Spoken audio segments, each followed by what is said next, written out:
trust myself.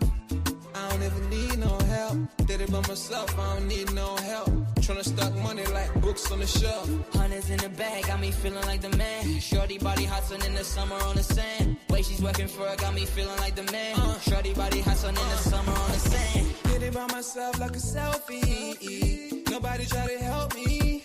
Came to the club with an island girl. I'ma take it to the crib and let me buy you pearls. Did it by myself, no one helped me, yeah. Now these bitches want a selfie. I like big gold chains, I like big gold rings. Let me take it to the crib and let me buy you things.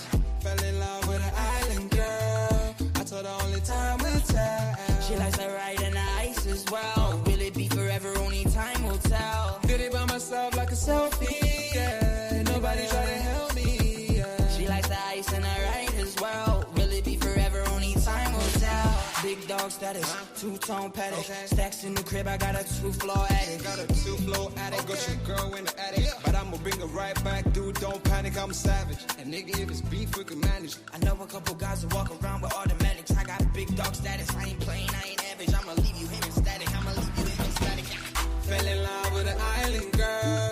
I told her only time we tell. She likes the ice and the ride as well. Will it be forever? Only time will tell. Fell in love with an island girl. Yeah. I told her only time we tell. She likes the ride and the ice as well. Will it be forever? Only time will tell.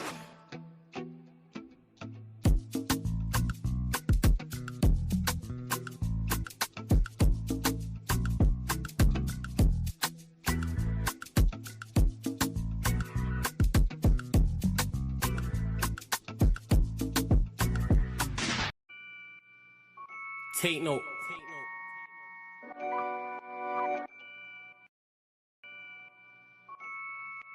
Tino, babe. Yo, Tino, he'll get his dome pop.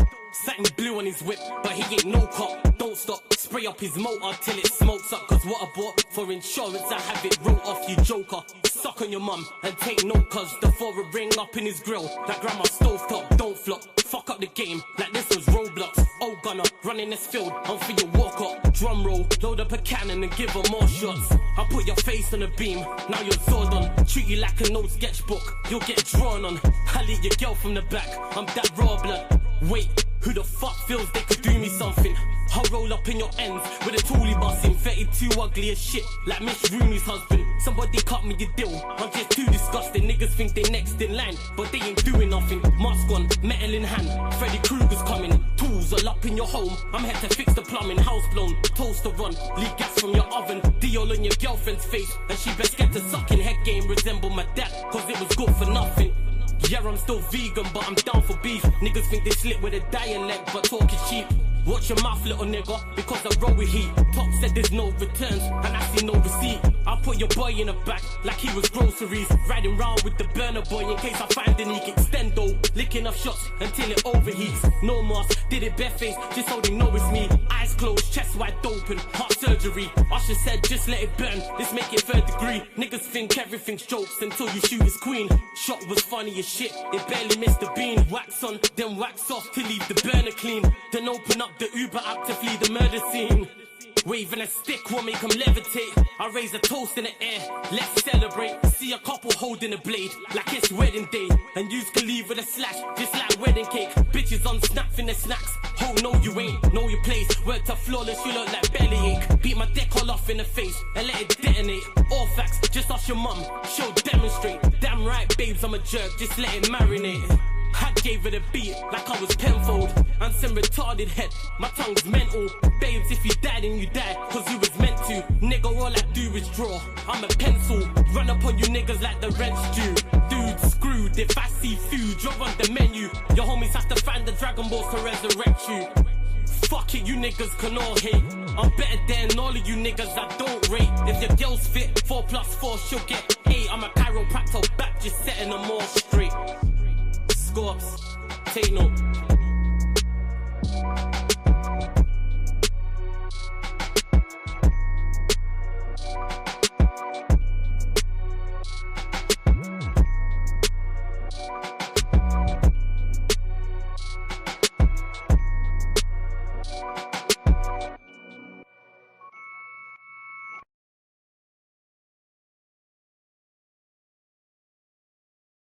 Stinker and hooked on the intro. I'm too busy vibes into the track as I always am. Yeah, big on my bro Scorps every single time.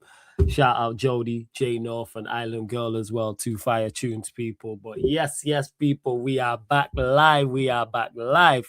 We are back live on the Sarcasm City TV YouTube for another edition of the Sarcasm City Sports Q&A, where we answer sporting questions from the chat and talk all things. It's not just football. Obviously, it's mainly football, but we do talk other sports as well because you got the NBA Finals going on with the Knicks going a game up against the Spurs, and there will be a watch-along for that after this. Of course, we got the World Cup coming up on Sunday. That'll be more World Cup focused Q&A. This was supposed to be, but then news broke and we was doing back again. Shout out to Monts. I think he's recovered now because he looked absolutely devastated.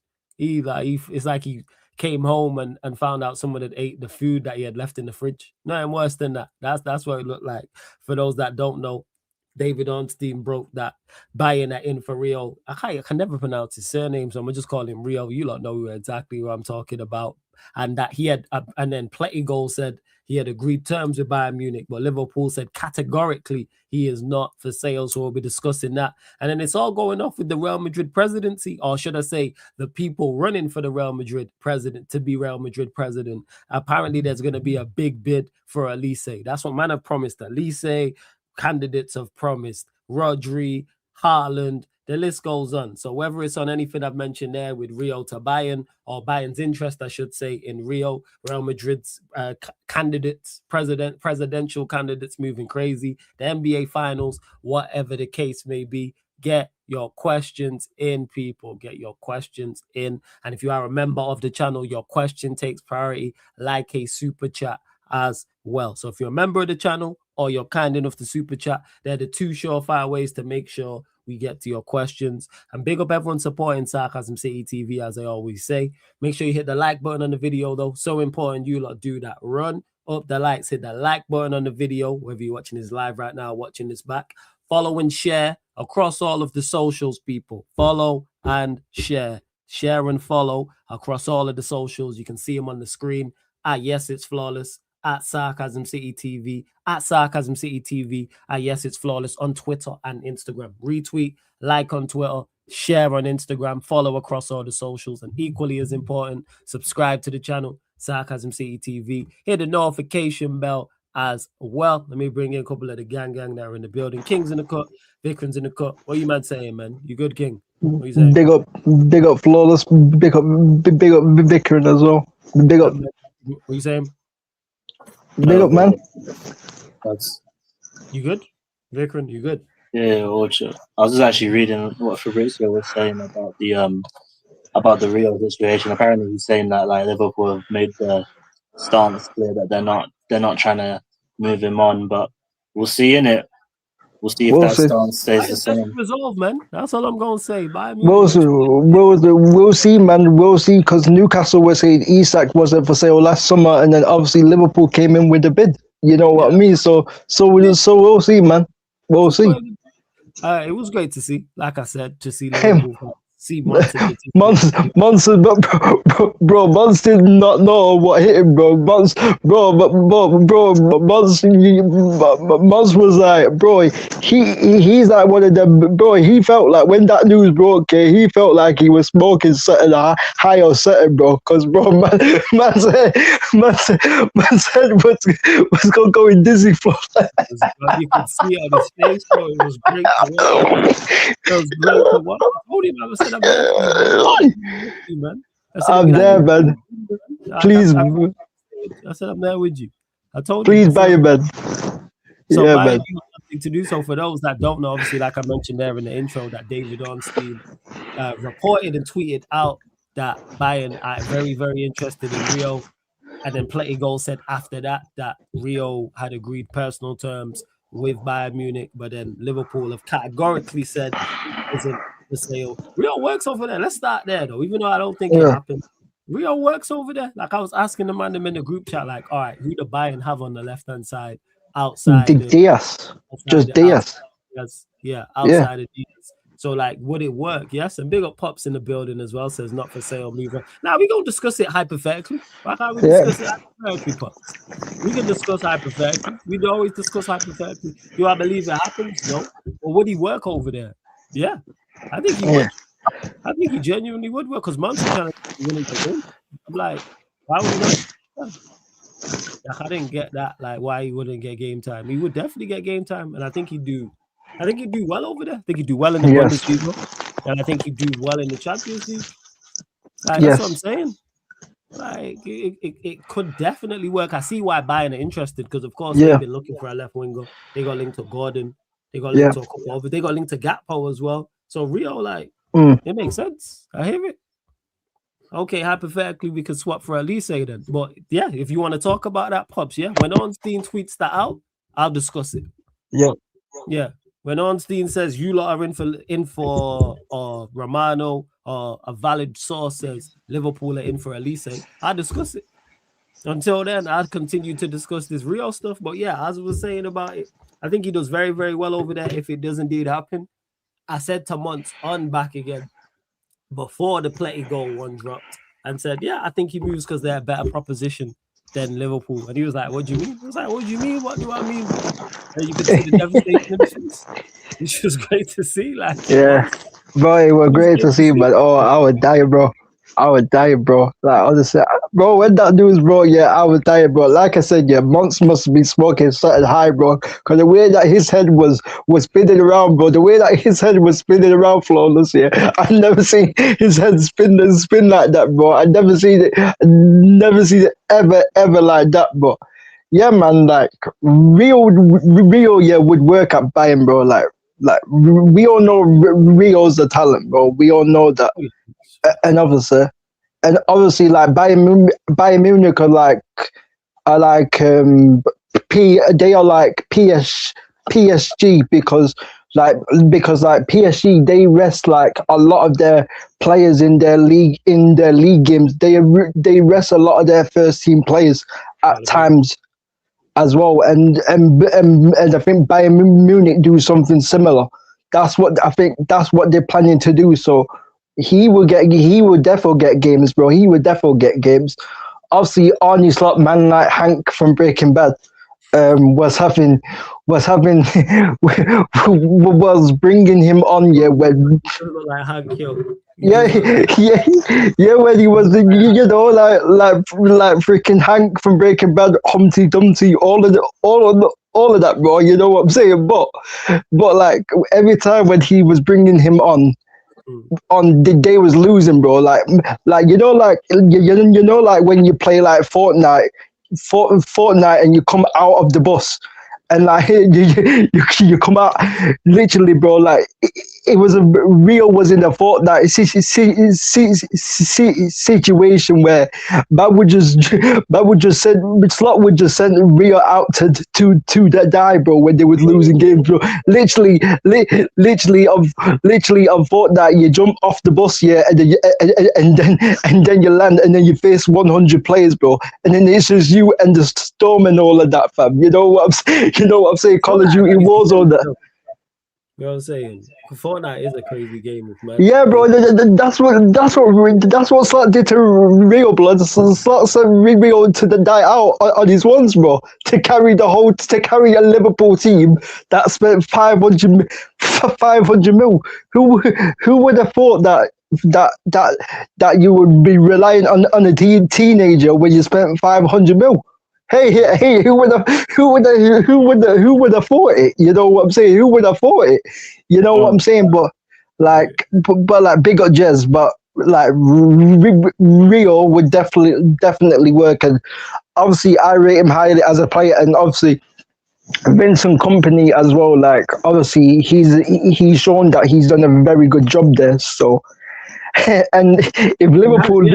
You know what? That is true, actually. Like he has done a very, very good job. He has done. Like, bro, if Liverpool, like I said, like Liverpool can say that he's not for sale. How many times have we seen clubs come out and say that this player is not for sale, this player is not for sale, but all of a sudden they get an offer and all of a sudden they get a big offer, and then they end up going to that club. You know, you understand. You understand.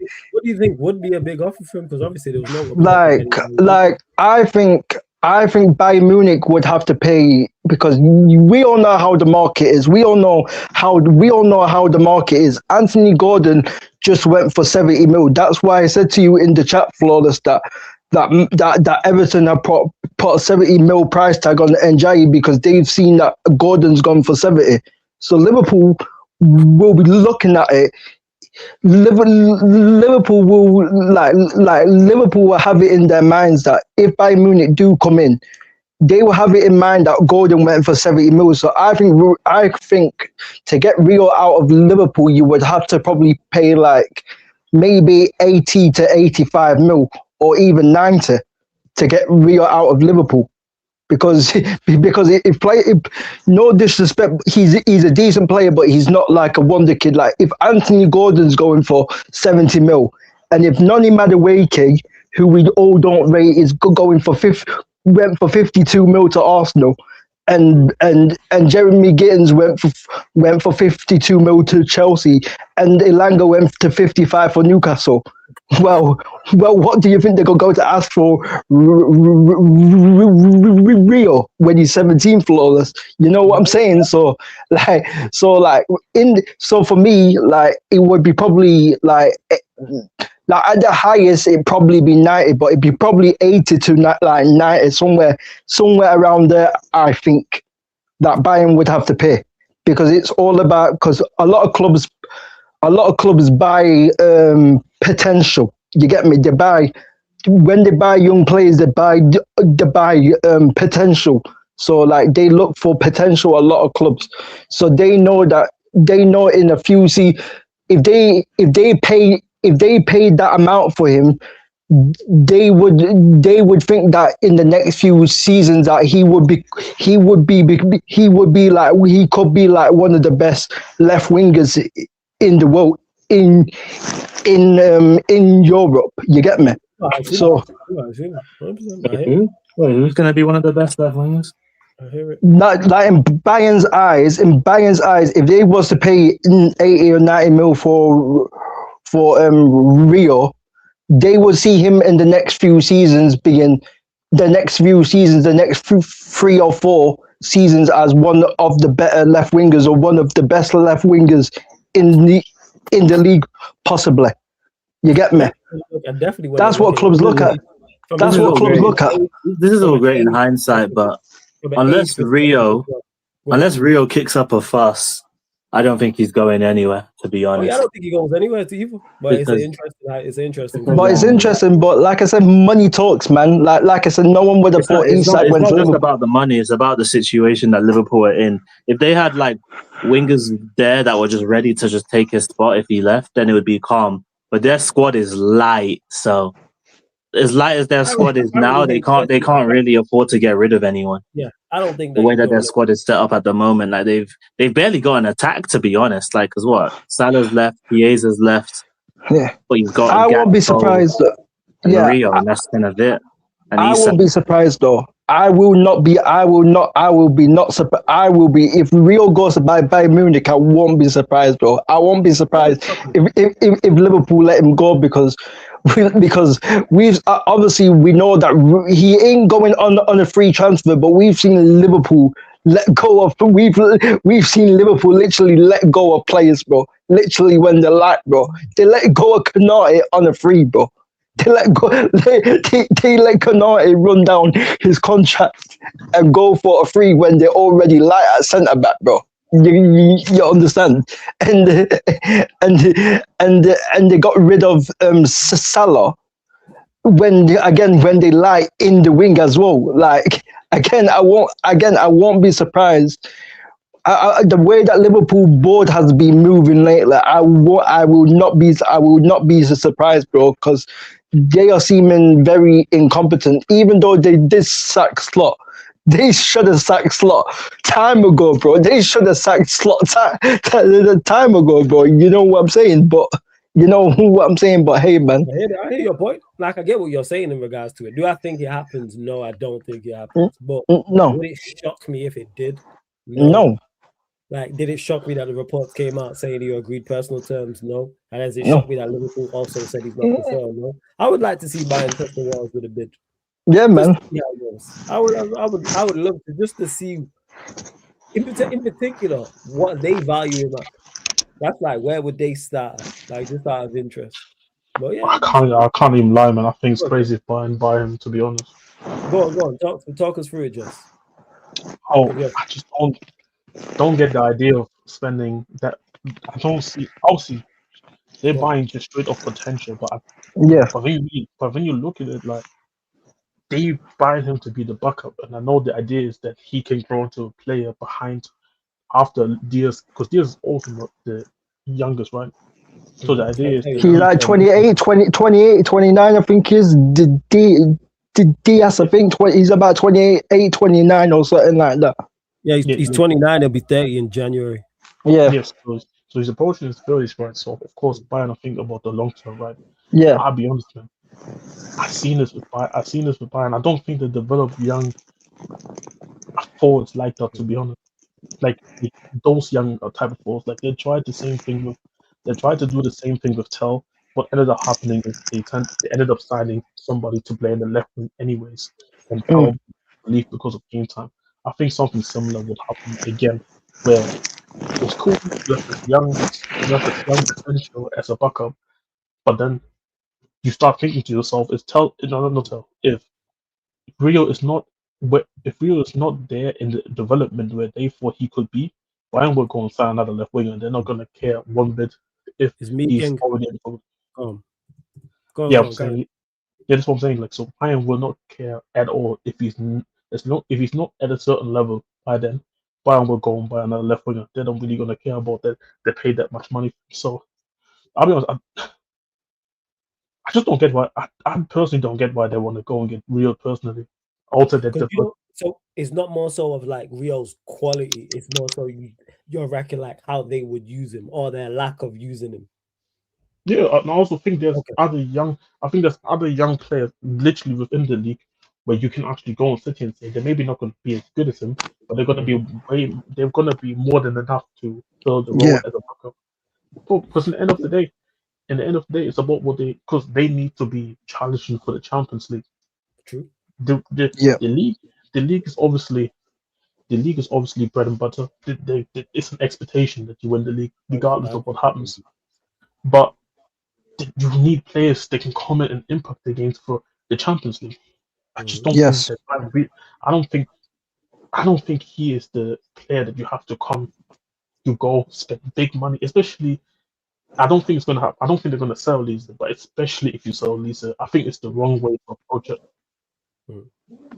Yeah, and they do need like you got a good point there. And they need to strengthen in other areas as well, like centre back. They need to strengthen that centre back, for example, because I'm not convinced about Upamecano. I always think that guy is a car crash waiting to happen, just like Diego Dallo. Like I describe him, you know what I'm saying, like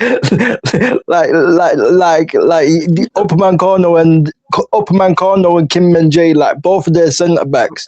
I've got the bozo gene in them. I don't trust them centre backs.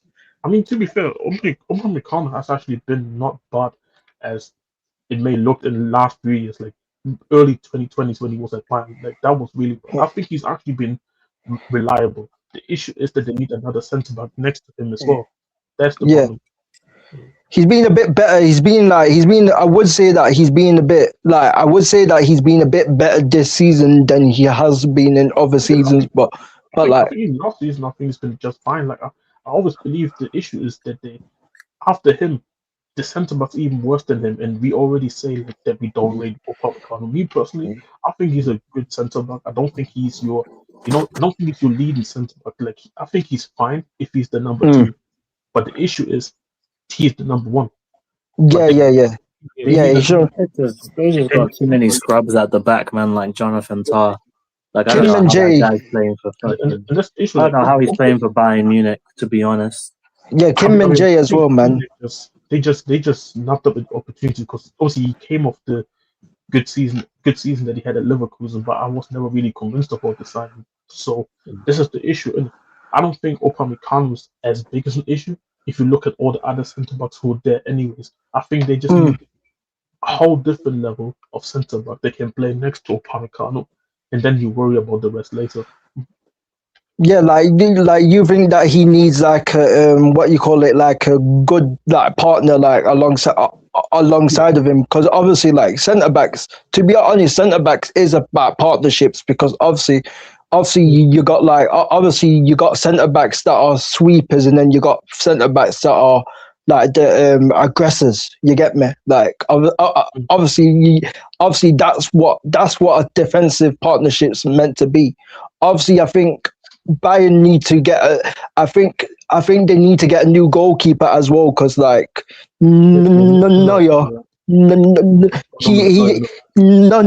he's a great goalkeeper, but like you can see that he's slow, you can see that he's fall off, you can see that he's not the same goalkeeper as he was, like, you know what I'm saying, as like even a few seasons ago. Like you can see that he's slow, you can see that he's slowly dropping off, and I think they might need to go and strengthen a bit in midfield as well, because obviously I think if like Kimmich or Pavlovic like get injured, I think they're kind of a bit light in that midfield area. So obviously, like that's the thing, like the difference between them and the PSG is that PSG had a stronger bench.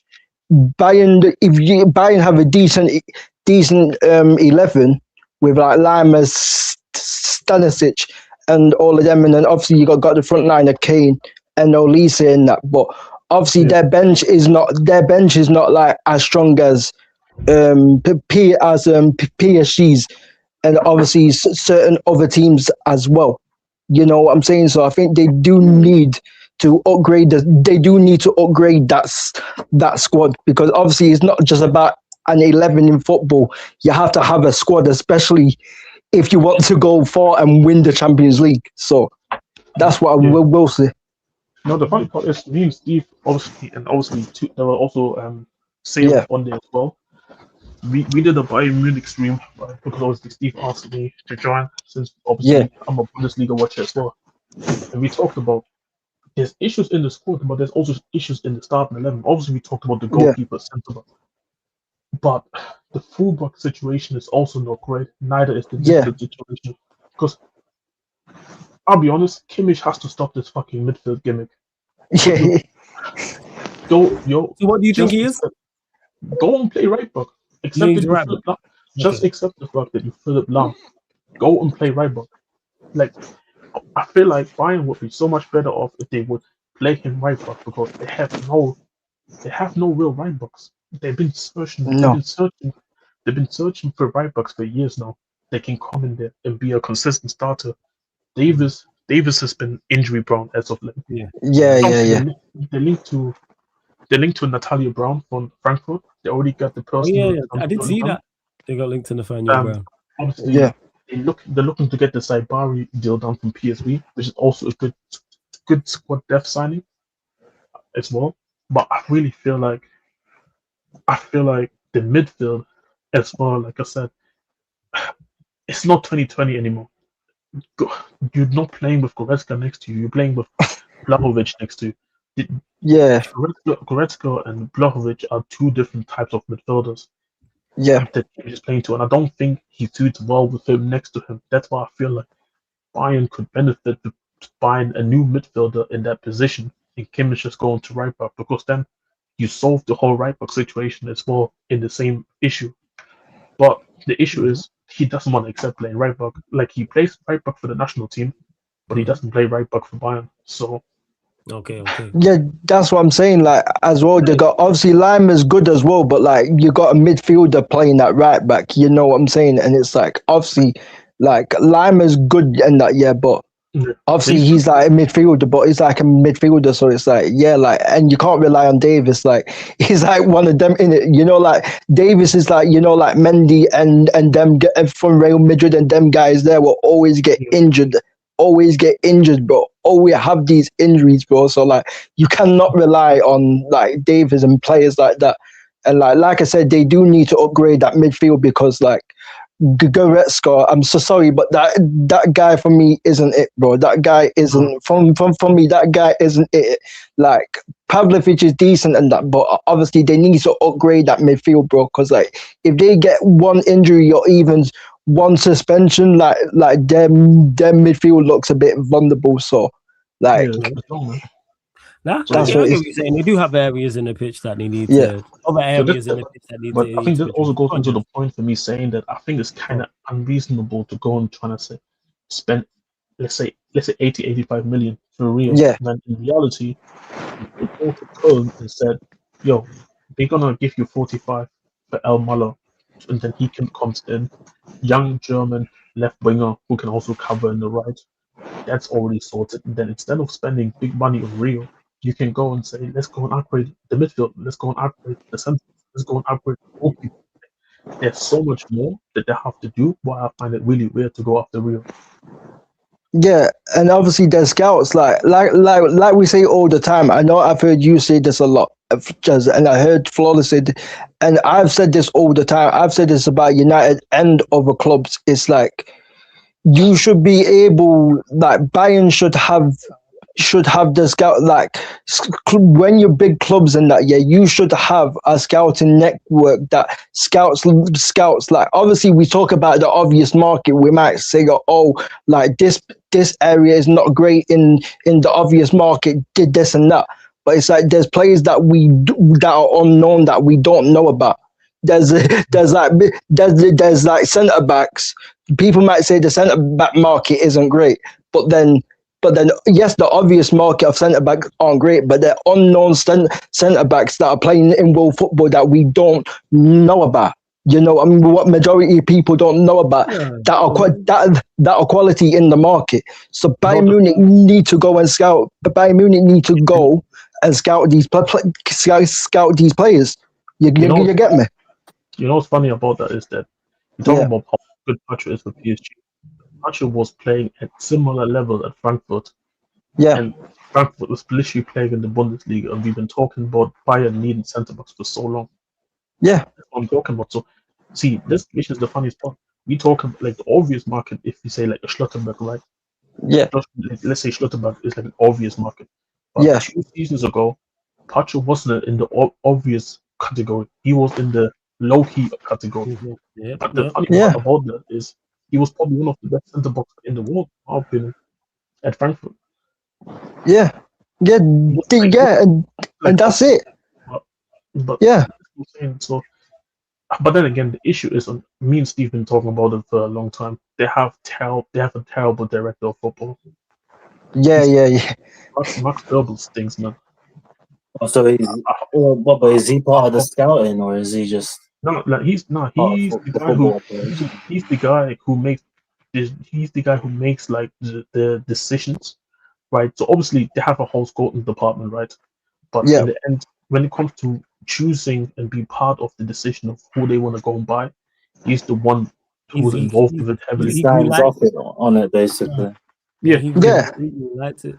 Yeah, and that's a problem. Yeah, and that's a problem because it's like I said before, it's like if you're seeing if you're seeing on a regular basis like clubs like, for example, clubs like Palace, clubs like Brentford, clubs like Bournemouth and Brighton scouting all of these players that we don't know about, like Bournemouth scouting Scott, for example, like Brighton scouting Baleba Caicedo, who we didn't know about before they came to the Premier League. Crystal Palace scouting Adam Wharton, who majority of people didn't know about.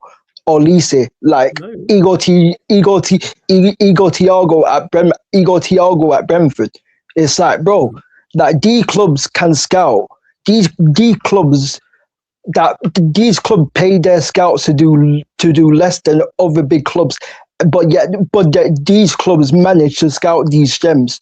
So, but Bayern Munich, the Bayern Munich scouts, and obviously, and not just by Bayern Munich, but like I said, with Manchester United, with Liverpool, with Man City, with Arsenal, and even Tottenham, like they should have scouts. If Brighton and Brentford are clubs like that, and Crystal Palace can scout gems in the market pretty much every single season, then them clubs should be able to do the same, because our scouts get paid more than the Brentfords, the Crystal Palace, and the Brighton scouts. You get me? So this is the thing. Manchester United scout Dogu. You know what I mean? And Lemens and players like that. You know what I'm saying? So like people were saying, "Oh, who is this Lemens guy?" You know what I mean? Lemens came from the Belgium league, literally. He was an unknown. He was like the unknown of the unknown. I'll be honest. I haven't had a Scooby, man. I'm not gonna be honest. He was unknown because it came like he came from a big, like one of the bigger Belgian sides that you go, all right, or like he'd been in York, like he'd been in the Europa League, and it's like, oh, you remember when you played such and such a game against such and such a body, like, You know, funny part. You know, Alkmaar. I knew about Alkmaar because he played at Ghent, like one of the bigger teams in Belgium, right? Because it's obviously Club Brugge, Ghent, and Genk, right? I think they're the big Belgian side. I think Royal Antwerp is like 4th or 5th or 6th between them. So it's like you don't really, and they don't play in Europe either. So it's like you don't really get to see them. No, I hear it, fam. It's crazy. Hey, big up for the super chat. Hey, you lot continue to get your questions in as well. We'll get to them. It don't have to be on this topic, of course. We're gonna get to the Real Madrid side of things in a second. But big up Blank. He's been trying to sell Money Mace for a number of weeks now. Says Money Mace, sensational replacement for Real. I'm all for it, Blank, man. Real to Bayern Munich, Mount to Liverpool. Hey, let's make it happen. I'm with you on it, man. You make it happen, man. I'm with you on it. Blank been on this now for weeks on end, and hey, Blank. Well, yeah, in regards to the Real situation, do I think Real joins Bayern Munich? No. I would just like to see a bid just for the conversation, yo. I'm all for that type of chaos and that. Like throw out a 40 million bid just to see what happens, just to see the. Yeah, it'd be funny, but yeah, it's probably not gonna happen. Yeah. But he ain't going nowhere. No, I don't think he leaves. I just want to see him do it though. Genuinely, I just want to see the Liverpool meltdown, but I want to see the Liverpool meltdown. I want to see what I've seen for months today was bro. So sweet. It was hilarious. It was hilarious. Bro, yeah, man. He even got nowhere. Like, why are you so devil? Like, I was like, no, you know what? It was so. You know what? He did say though that it felt more like a disrespect more than anything, because you know like Real Liverpool star boy and all that. And how do you treat us like low bro? Hey, but to be fair, Bayern Munich is one of the historic clubs in it that you can look. Bayern Munich can low bro some of the bigger clubs too. Yeah, they have enough power. They got enough stature. Yeah. It was just funny seeing his reaction to it. It's like, yo, he hasn't been sold. Like he looked like he'd been sold. That's what it was, yo. Man looked like he was high blooded. Man looked like he was drunk. Man looked like he was out. You know what I mean? On the late night, but you know what I mean. Man went to the club late night, got drunk in that, and his head all spinning and that. That's what man. The way that Monster's head was spinning, bro, was freaking hilarious, bro. And obviously, it would be beautiful to see Cow and Matt and all of them adrifting in that as well. It would be beautiful to see them again melt. Just for the humor side. I don't think they'll be stressed like that because they know he's not really going anywhere. So no, we're talking Vic when hypothetically if he did. We're saying if they made a bid. That's they've sold players way better than him. Like it's not the end of the world. You haven't seen the reactions to like all the little but that's because the standards in football have dropped, bro. Like respectfully, the guy's a good player, but he's losing him is not like losing the end of the world, bro. I'll be so real. Yeah, you know what is though? To them is Exactly. So this is Yeah. the point. Because the standards in football in general have dropped a lot. No, I hear but that. this, Yes, but it this is is. the point, But though. to them, it is. But Like this I is the know point. what I seen when. Sorry to cut you off, Jens. Yeah. When the news dropped, I watched months. That Yeah, was yeah, genuine. That was genuine disappointment. Bear in mind, there was no talk of resale, there was no bid, there was no terms offered, there was no terms agreed. They would be hurt. 100% they would. 100% they Yeah, would. man was disappointed when nothing had happened. I couldn't believe it. But this is the point that we're trying to talk about. Like, we don't even sit here saying like, yo, they going out there and they know that they didn't have better players. But bro, I'm seeing the reactions that I'm seeing. I'm like, they're already To be acting fair, like it was like this even when their other players left. Like it was like this for Trent as well. And Trent, had won shit with them, and they were still like heartbroken, No, the trend reactions was just weird, to be honest. This one's funny. This one, Bro. that's where I'm at with it in regards to the funniness, because it's like it's highly unlikely that he is going anywhere. So why Yeah, do bro.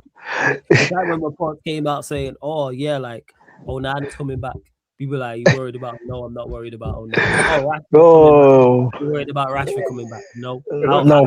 Everywhere talking about, "Oh, Rashford's definitely not coming back." It's like, I don't understand why it bothers them so much, the conversation. Maybe they believe their club is like dumb enough to do it. Because to be fair, their club did like keep Arnie Slot for the whole season when he probably could have got sacked time ago. So maybe they thought that their club. Just for yeah, that. And they run down Konate's contract, bro. They run down, bro. They let Konate run down his contract, bro. Like they let Konate literally go on a free, bro. Like people can say Konate is a Bozo gene and that, but the reality is that Konate is like one of the better centre backs, bro, in football, bro. Like, you know what it is again is it's a standards thing. Is because like there isn't like a Konate that they can just go and get that will be cheap. That can just replace him straight right now, which is why they would have been better off keeping him, because there's just not that many players they can just go and then take from other teams that could replace him. And if they are, like, they're paying a premium, at least 70, 60, that like margin of money just for the replacement of the night. And the point is, the reactions would be hilarious regardless. Yeah. That's all it matters. Yeah. Yeah, that's all that matters. I just wanted, like, not even necessarily sign him. I just wanted to make a bid. That's all yeah, but just make a bid. That's it. I don't care what the bid is. The bid could be 10 mil. The bid could be 110 mil. I just want to see him make the bid. I need to see it, man. I need to see it, man. I need to see it because, like, bro, when I sent Flawless the clip of Callum crashing out on the watch-along, bro, against Aston Villa, bro. Callum crashing out against Aston Villa in the watch-along, bro, with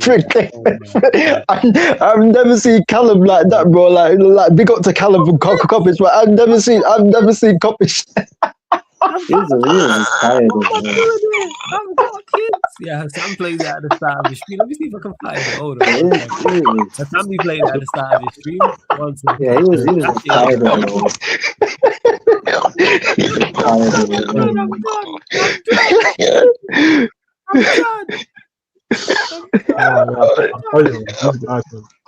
Oh, that shit is fucking hilarious, bro. I've never seen Callum lose his head like that, bro. The way that Callum was. I'm trying to find it legit now. I'm legit trying to find it. Yo, fucking hilarious. Yo, I was dying. Which game was it? It was one of the last games, right? Yeah, the Aston Villa game, the second last game of the season.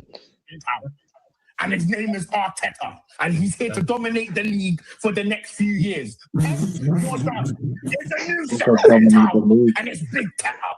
Big Teta, the Arsenal. We're back. We are back. The Invincibles, they're nothing.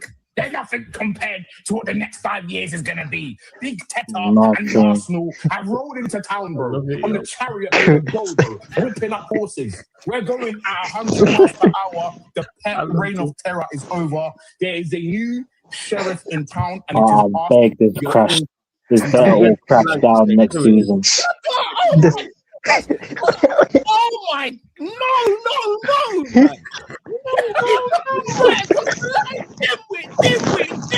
Dimwit, bro.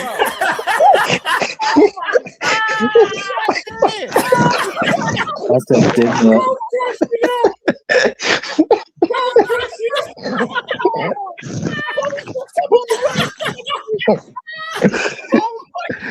For the life of you.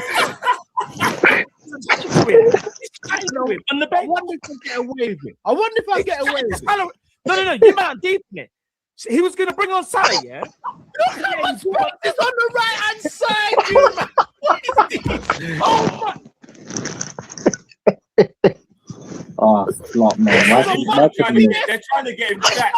I'm done, bro. I've got peace. Bro. It's a Friday. What am I doing? I'm done.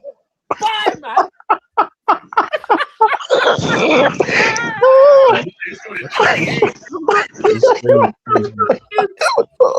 I got good. I've never seen Carl lose his head like that. He was done it. Why couldn't Slaughter just stayed, man? I've never seen Carl lose his head like that, bro. I swear down, bro. I just needed Slaughter for one more season, man. Going now, going Madrid now, the free fossil football, Mourinho strikes back. Yes, that has been confirmed. But Canate is going there. In regards to it, you know what you're going to get from Mourinho. You already know with Canate, with the Dumfries, even before any signing. The Dumfries signing is the most Mourinho signing ever, bro. I know. Yeah, man. He's trying to build the Black Africans, bro. Like, where tomorrow he's trying to build the Black Africans and that, bro. That's what Josie trying to do, bro. That's what he's trying to do. Man had to make up for the flipping racism scandal he had. Jose's approach is really very easy for the Classico, man. We showed him what real niggas look like, man. This is what he's doing, bro. Like you see all that the Pedri weak shit. Nah, man, Dumfries is gonna go and slide tackle the shit out of him. Yeah, but this is Dumfries in 2026, though. This was Dumfries 2 years ago, then fair enough. But this is Dumfries 2026, man. Hey, you think for Jose? Nah, this man, fuck it. Bro, man tried to roll back the clock. Yeah, bro, man. Yeah, bro, like it's crazy, bro. Like it's crazy. Man tried. I remember when Josie was at United, bro. Man signed Paul Pogba and tried to make him Mikel blood. John Obi Mikel. Big up to Mikel and that, bro. That's what he does, bro. You know what I'm saying? That's what Josie does, bro. You know what I mean? You know that plane ain't got no wheels. But speaking of Madrid, lovely segue. I appreciate you, Blank, for that as well. Of course, like I said at the start, the candidates running for president for Real Madrid talking a lot. I'm not even sure which president it was that said this, but apparently they're planning a major bid. 150 plus million, I'm presuming it's Euro. It was Perez. Is it Perez? Well, he's got to get elected. Apparently, it's Olise. Like I said, I said it yesterday. I'll say it again today. I believe you when I see it. When he gets elected number one, and then he makes the bid number two, then we'll find out. These two have been lying These two have been lying the shit out of the media. Like, what's it called? So the other guy who said that Haaland and Rodri gonna be the good players is the same guy who came up today. His name is Enrique Hicalma, right? That's his name. He said that Jurgen Klopp will be the Real Madrid manager, and Fabrizio literally just confirmed that that's not the case, and it's just lies. Bro, just like you said yesterday, this is all for them to finesse guys. But I told you before, the bigger the fan base, the bigger the fan base, the more stupid people are in the fan base. Bro, they're gonna fall for this bullshit. What that like, yo, we elect my man, we getting Rodri and Haaland, or if we elect the other guy, we getting Olise for 150 million. Yes, I'm telling you, some of these people generally believe in this shit. Yeah, like they do. Like people go on, go on. I don't know. I just think that speculating over it is. I'm just more thinking about the actual statement, the whole like, oh, he's gonna put 150 mil down for a Galactico, and I actually had to sit down and have a think. And then I realized that there ain't really any Galacticos left when you think about it. In this era of football. But it's the whole point. But it's the whole point of it. Like, he's trying to sell it to them as best as possible for Real Madrid fans to vote for him. Yeah. The whole thing is just a vendetta for people to just get convinced. I get that. I get that. I'm just more like looking at the state of football at the moment.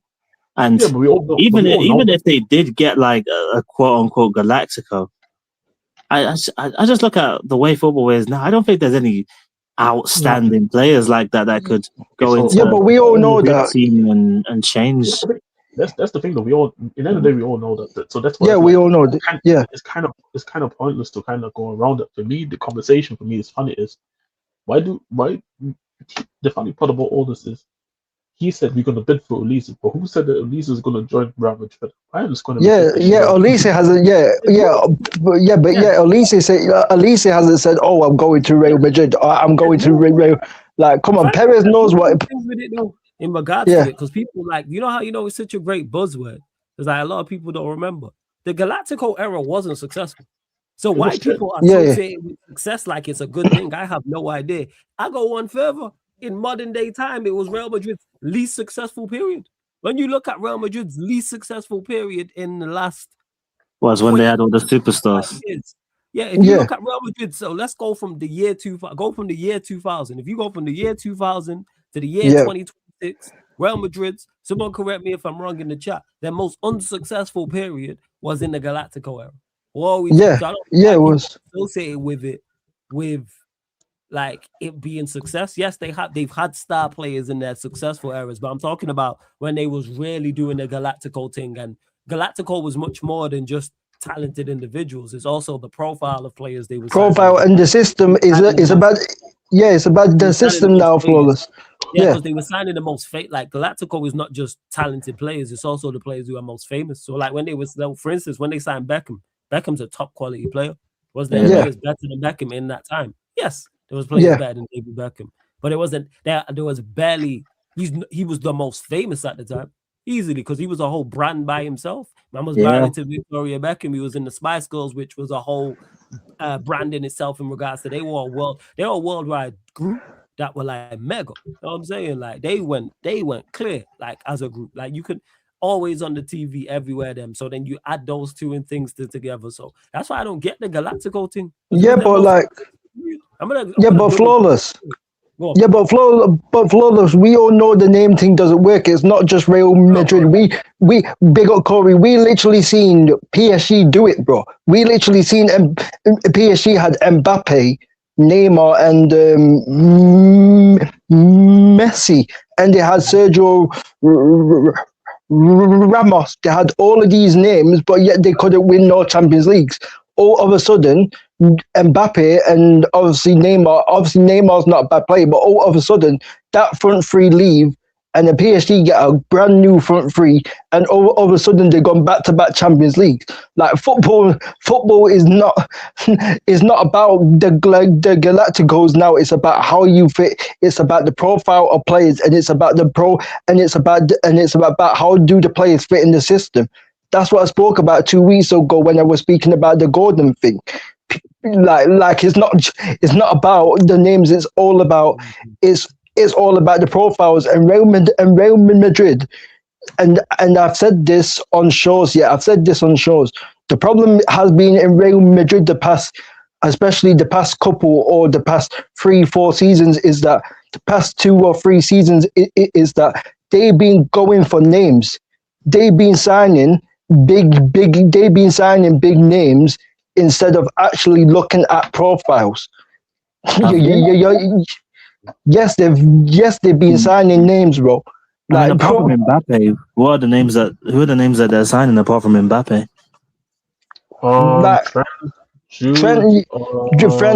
Trent, Drew, yeah, like, bro, like, Chouameni,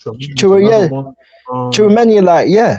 Like, I wouldn't say that Chouameni is he wasn't a big name when they signed. He was just he was an up and coming good top player, but he wasn't a big name. Mbappe is a big name. I don't think Chouameni. Even Rudiger as well. Did they sign Rudiger as well? Rudiger's but that's you're talking almost 4 or 5 years. I don't think the last 3 years they've really been signing like big names like that. Because they signed Dean Howson the other year.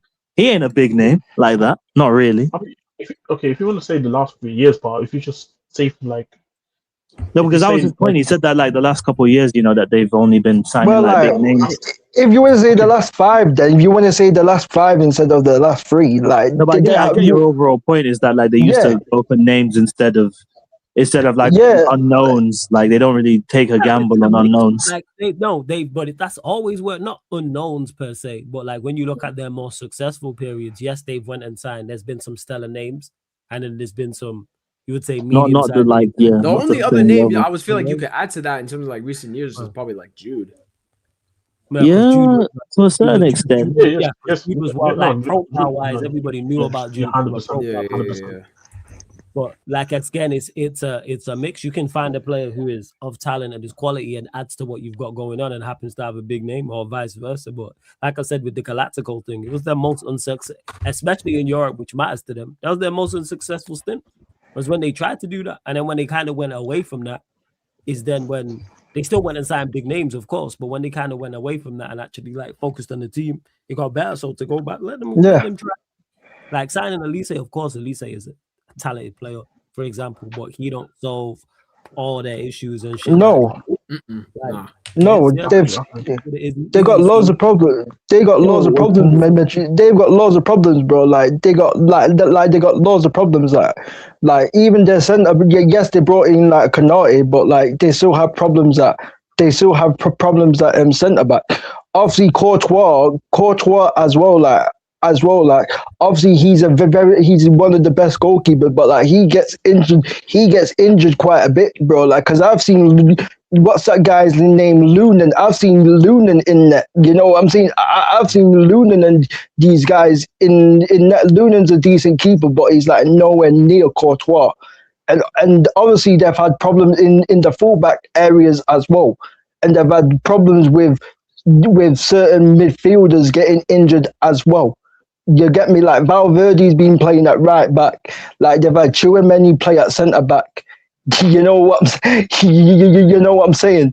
Like they've had a whole bunch of problems. Like Mbappe, I knew that Mbappe signing wouldn't work because Mbappe and Vinny occupied the same space. They both want to occupy the same space on the left. And we all know Mbappe is not good as a 9 because we saw it for France and for PSG. But when they sign Olise, Haaland, or Rodri, they'll be fine. You know what I'm saying? And that's what the president's on. When they get them free, they'll be calm. They'll be cool. But if they get Rodri, I want them to get Rodri. So that's it. Haaland and Olise, Haaland, Mbappe. You got Rodri in midfield with Tchouaméni, Jude, or whatever. Man City trying to sue them, man. Man City are trying to sue Riquelme and that, bro. Trying to get Haaland. That Man City are trying to sue them, man. And Alvaro, yeah, they good. Courtois, that's their 11, man. They got it. President out there playing FIFA, man. I feel like these teams just haven't adapted, man, to modern football. Nah, I'm telling you, the problem is it's low key. Don't, if you're a Madrid fan in the comments, don't take disrespect. But you guys get played every single time. It is what it is. Bro, like the fall off is crazy because now, genuinely, like you look at Madrid as a unit at the way that they are now, and teams just ain't really fearing them anymore. Like obviously the fear is still there because of what they've done in Europe, but teams are actually rocking up to the Bernabeu like, yeah, we can move to these lots today. It's crazy. They ain't. Like No. I never thought I'd ever be saying that though, because even in their unsuccessful periods, everyone still looked at them and was like, "Yeah, we fear this team in Europe." Now teams just ain't fearing them anymore. You know what that team has? Even though this team has it, that team had an abundance of just individual talent still. So even though they were at their best, they still had individual talent. I'm not saying this stuff because this Real Madrid has, but not as much as them. Not at the same level. I think it's the confidence aspect as well. I'm not gonna lie. I do feel like that also is like played a bit with it because like even like with the like you see them like in like the cups and all that, like you see it like even like the small teams having to go at them. So like people are probably looking at that being like, if these men are getting like even like some change out of them, imagine what we could do if we actually like play to like our abilities. So like, I do feel like the is probably an aspect of that.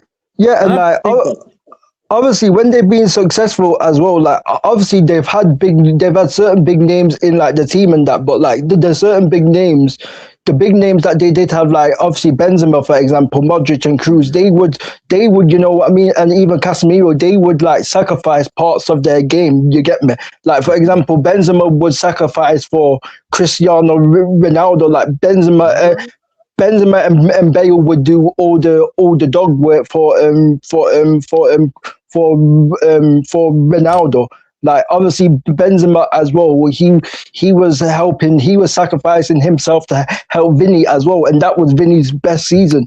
Like when Real Madrid beat, I think it was when they beat PSG in the round of 16. Then they beat, I think they beat Chelsea in the quarterfinal. Then they beat Man City, and then I think they played Liverpool in the final, and then they beat Liverpool in the final. Like we all remember, Benzema was on smoke. We all remember Benzema and Vinny both together in that season. They was on smoke, and then when they beat Liverpool 1-0 in the Champions League final, literally Benzema got the Ballon d'Or from that season.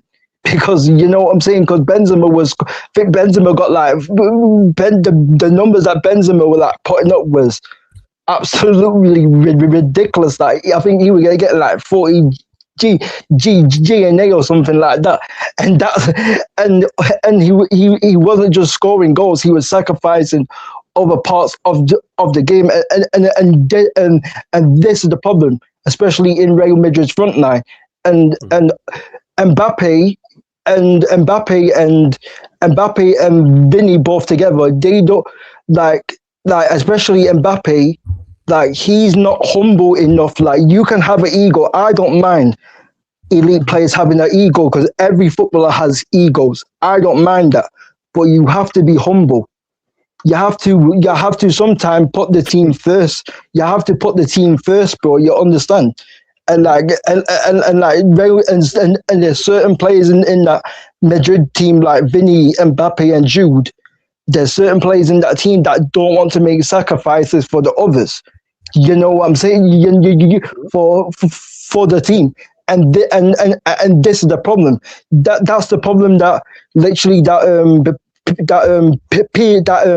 PSG had. That's why PSG could never ever win the Champions League, because none of their front line wanted, you know what I mean, none of their front line, even though they were talented players on paper, they didn't want to make any sacrifices for the team, especially off the ball. And you can't have three passengers, bro. You can't have three passengers. I get your overall point, but I think with PSG, it's only it's mainly the Neymar, Messi, and Mbappe team that people talk about. Yeah, that's the team I'm talking about. Yeah, that's the team I'm talking about. Yeah, but I think their other teams were just not as good as the teams that they played. Like when the other times that they made the final, I just think that the teams in the final were better than them. But I get the overall point. Yeah. That if they had because I hear what Victor, and I hear what you're saying, because like, bro, that Bayern Munich team that they played, what was it? When COVID happened, bro, that Bayern team was on 2020 the whole year. Yeah, that's what I'm saying. The other times that PSG lost, the other time that they lost the Champions League, the other team has just been better than them. Mbappe missed like a couple. Yeah, Mbappe missed like a couple. I didn't Neymar put like a couple of chances. Neymar both had very good chances in that game. Like Neymar and Mbappe fumbled in the game. Like Neymar, they did. To be honest, yeah. Both of them fumbled the final because they could have easily won that. Yeah. I fully hear it, 100%. But hey, you lot, run up the likes, hit the subscribe button before we do indeed close out. Corey, obviously you lot Premier League winners. Big up, Corey. Talk to us about the finals. I don't think we spoke about it. I don't think so. Anyway. Hey, I'm not gonna lie, I'm low-key done talking about the final, bro. It's been almost 2 weeks. I need to go check his match reaction, people. I need to go watch it. Actually, I haven't. You know what I'm saying? And I was doing so many rounds that I didn't get around to it, but I'm going to 110% without. Yeah, man. Yeah, I bet you are, bro. Pagan, but I always don't do that. What do you mean? No. Don't be like, don't do that, bro. Don't act like with it. I'm damn, man. I lose or draw for Arsenal. I hit my like and leave. I know your intentions, bro. It's all good, man. It's all good. Don't worry. You're be your own people, yo. Nah, I'm not gonna lie, but like the whole thing with the final, like I feel like now I just understand when people say like you gotta lose one before you win one, and like, what? Bro, Bro, God gave me my pain, isn't it? He said, he said, you're getting the Prem this year. He said, you get like, yeah. Anything else you getting? Yeah, you're asking for too much. You're asking for too much, bro. Like, my dad's only I gotta wait. But I like, bro, like because like sports, we spoke before the game, and I literally said like, even if we lose the final, like, no, like no, it's not gonna rain on my parade for the season. Like, I still like, bro, I still won the Premier League at the end of the. Like, I got the cake. I just didn't get the cherries on top. That's what I keep telling people, bro. Like that's the whole thing for me. But like credit to PSG and all that. Like, I mean, back-to-back UCL winners. Like I was literally saying before the game, like when like in terms of like talking about like our chances of the game, I was like, when was the last time like how rare do we see teams like go do it back-to-back? Especially, and that was even like with like the emphasis with PSG saying like because they just won their first one the year before. So and then like when you look at it now, the fact that they've done it, like it just puts even more emphasis on like how great of a team he is. Like Luis Enrique, bro, what's he got now? What's that? 3 Champions League, 2 of them. 3, yeah, 3, yeah. 1 with Barca and 2 with PSG, yeah. So he's got 3. Yeah, it's it's ridiculous, bro. Like I genuinely feel like if we got any other team in the final, like we probably would have won, like with the situation. Oh, bro, that is why I was scared for my life when Bayern equalized in the last minute. Yeah. Because I was like, bro, if this Bayern Munich team went through, Arsenal would have beat them. I'll tell you that now for free. They would, bro. That Bayern team, we can't trust them. Not with that defense. Yeah. Well, I will say, bro, no one's trusting Harry Kane in the final, man. Come on, bro. Cody, I need to ask you. I have to ask you a question, man. Hey, don't steal over Harry Kane now because I'm gonna get started on him too. But that's another. I'm keeping it for the walk. Wait, so you want to try and diminish Harry Kane's semi-final goals? But then you want to prop up other certain Europa League finalist goals. Okay. Oh, here we go. I know where you're going for this. I reckon which Harry Kane finalist goals? He doesn't score in finals. He scored in the semi-final. Yeah, we're talking about the final. Yeah, that's cool or no, but he didn't make the final. No, we're talking in general. We talking in general. You know, this what Cody said. All right, which finals are you talking about? I was about to say, I said cup final, bro. I said, I was about to say, ain't no one backing Harry Kane in a cup. What finals has he played in? Is it 3? 3. It's actually ironic, bro, because the last final he played in, he actually scored a hat trick for Bayern in the last final. Outside of Bayern Munich, is it 3, including internationals? Let me check. What for Harry Kane? What for Harry Kane? Yeah, how many finals has he played? Was it Euros, Champions League? He played a Champions League against Liverpool as well, yeah. Didn't he play Carabao Cup final? He did against Man City, yeah. Oh, yeah. Against Man City, yeah. Man City beat them 1-0, I remember. I think it's like... game, wasn't it? That was when yeah, when they sacked Jose and they brought in Ryan Mason. Yeah, I think it's like 7, 8 finals. I think it's like 7, 8 finals Kane has been in the other. It might be more than that.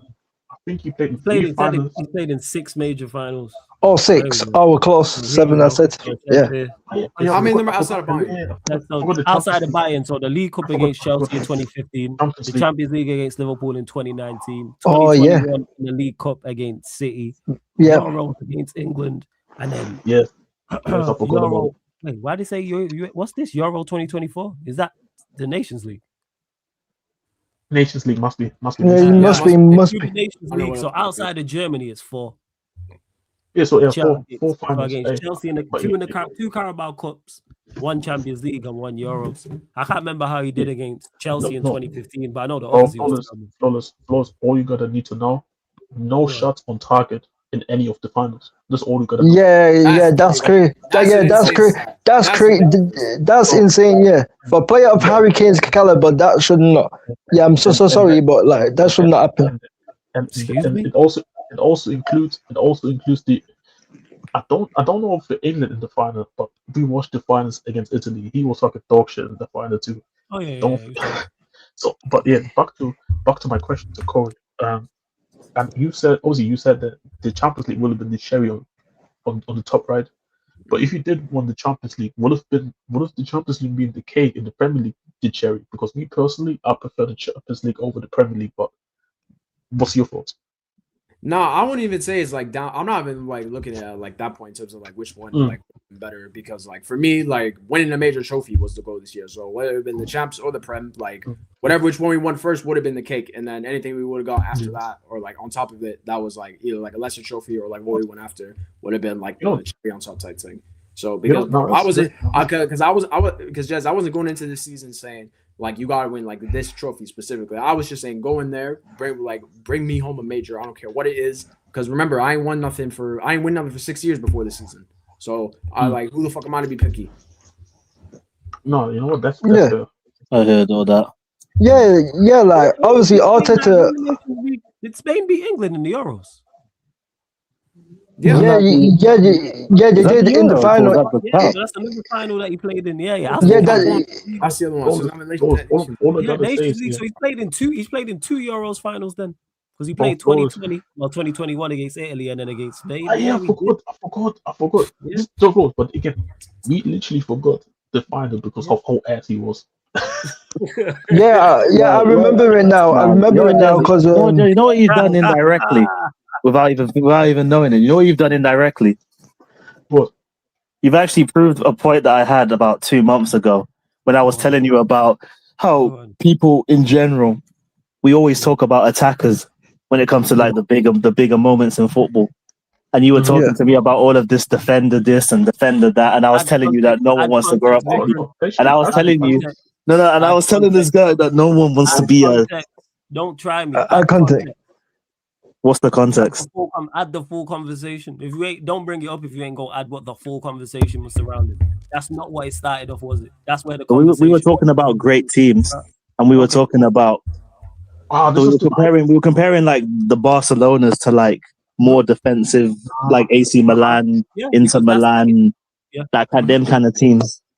And I was telling him that obviously people rate the defensive side of the game, but most of the time we talk about the great moments that the attackers had. A lot of the time when we talk about these great teams. But it don't mean defenders don't.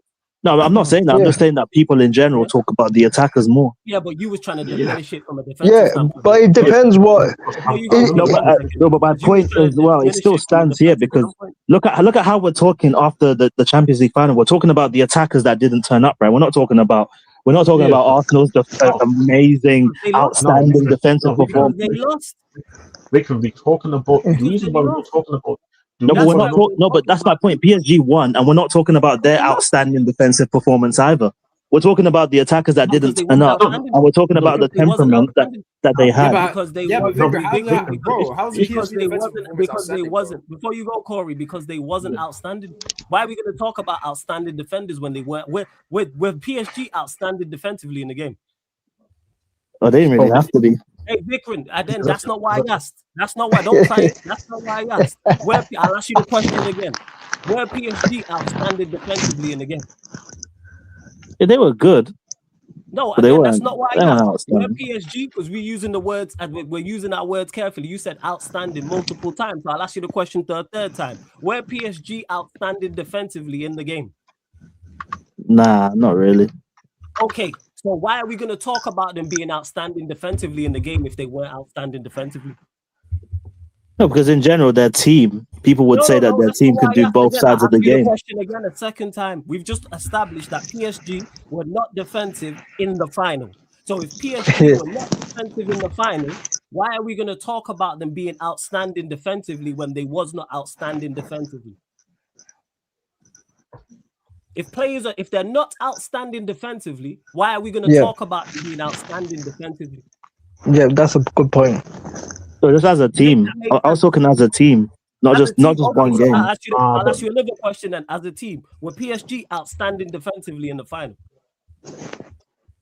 Yeah, but you're talking about the final. I was talking about teams in general. Were PSG I was talking about them as a team. We're narrowing it down. You brought up the finals, so now we're not going to move point. Now I proved your point wrong, so I'll ask you the question again. Were PSG outstanding as a team defensively in the final versus Arsenal?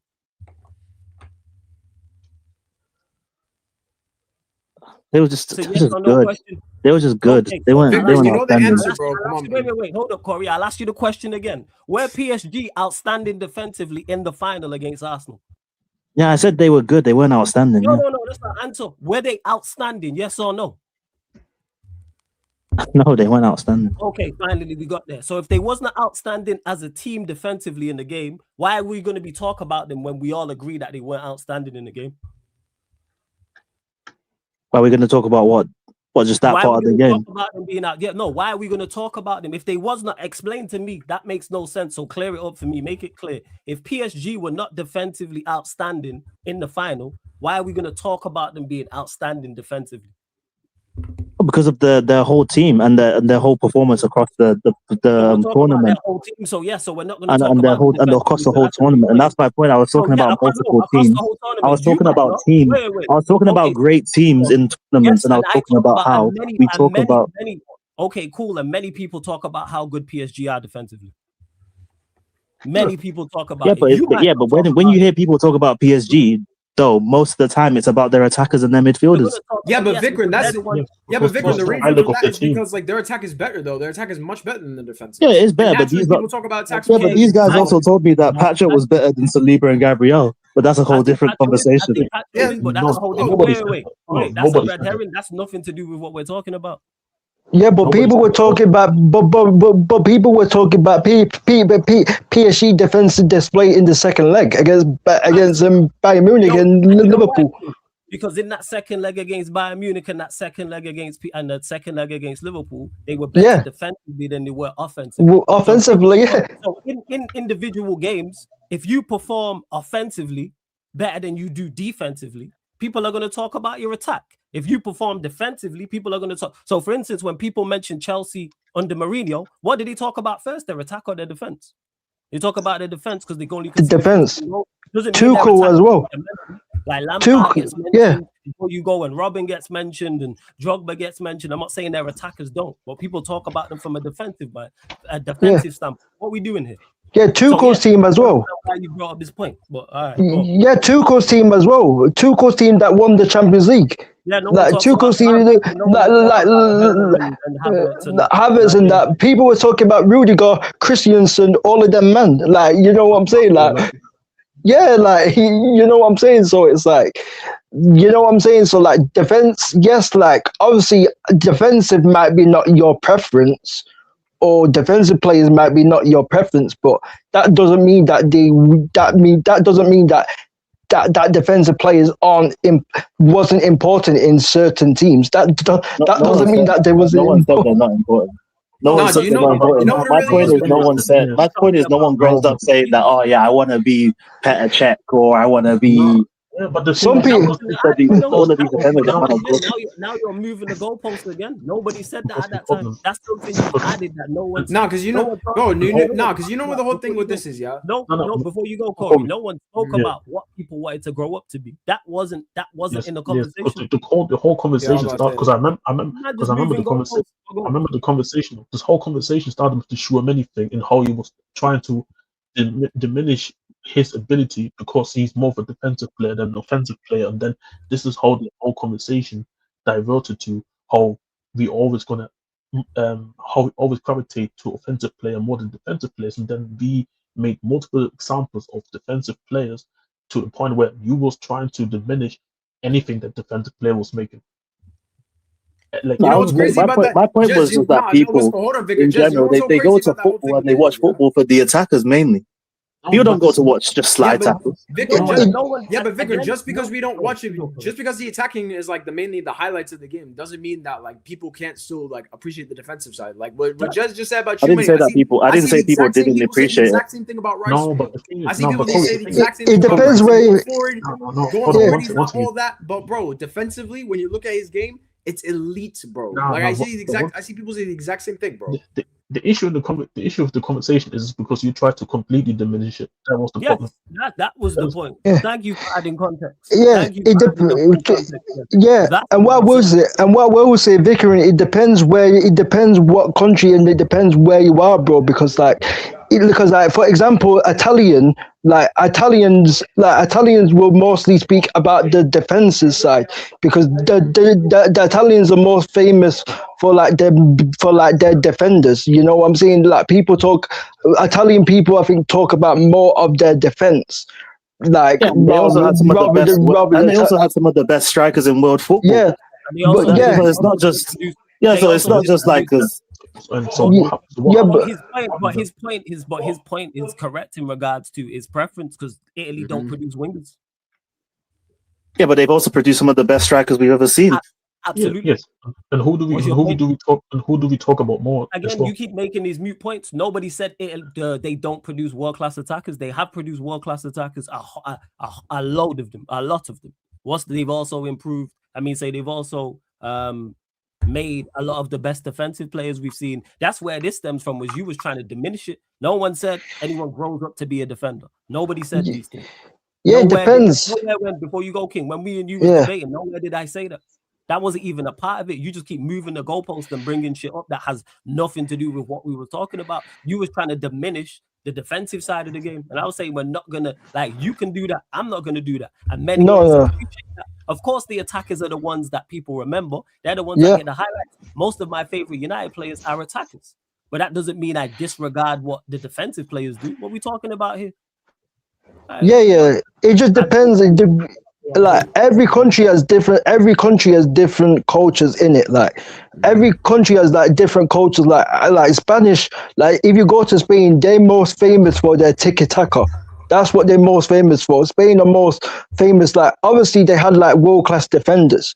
They produced good defenders, Spain, but most of the Spanish people speak about the tiki-taka side.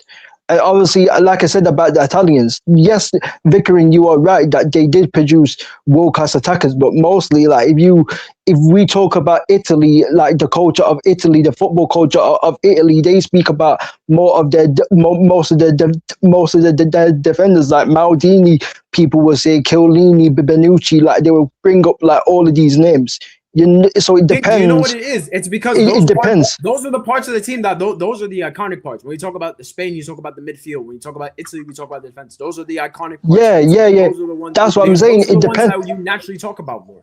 Yeah, it depends. That's what I'm saying. It depends what culture and where you are. It depends. You get me. It depends. You understand? So, Prime, do you think? Not Prime. King, do you think that football has do you think the football is more defensive now or more attacking? Would you say, or do you think it's a balanced? I think it's a balance, but I think it's to be honest with you, it is the balance, because some coaches want to play attacking, like Enrique, Pep. They want to play the attacking side. They want to play football, but some of the others, like Conte, for example, Jose, they want to play more pragmatic. So for me, it's equal, because you have pragmatic managers and you have attacking managers. You know what I'm saying? So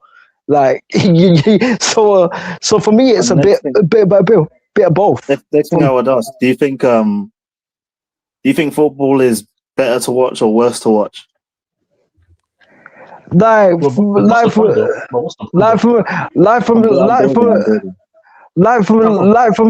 me, I don't enjoy watching football as so much now. But for me, like I said, it's football's more about football. I said it before. I said it a couple of weeks ago. It's not about necessarily how talented you are. It's about how you fit in the system, whether it's an attacking system, whether it's a pragmatic system, whether it's a heavy metal system. It depends. Football is about how you fit in the system. It's not about how talented you are. My preference of players are players like Ryan Cherky, Yamal, and all of them. But I've seen players like Pogba and Sancho come to my club. I rate them technically and stuff, but they never fit in the system at Manchester United. For example, under Jose, you know what I mean? Because Jose's system was pragmatic.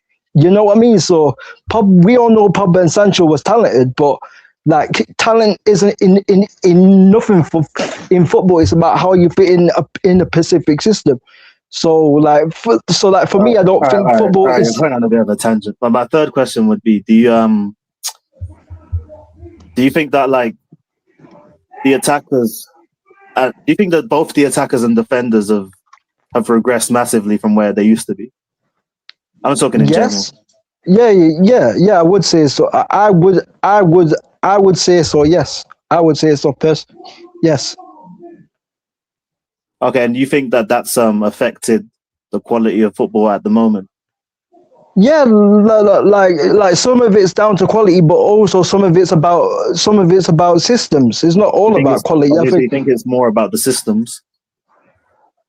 like for me, it's like it's a bit of both, bro. Like to be honest, I think it's a bit of both. Like it's systems and to certain and the quality. I think the quality of players has gone down. For me, like yes, like I said, Vicarin, I think it depends because, like I said about coaches, it's like England. Yes, like I hear your point because it's like England, for example, they prioritize. I say it to Flawless all the time. The English always like the pie and mash ballers. You know what I mean? They like players that are more athletic than actual technical players. But if you go to Spain, they like more of the tiki taka. But if you go to Italy, they talk about more of the defensive side. So it like for me, it depends where you are and what culture you are in. You understand what I'm trying to say.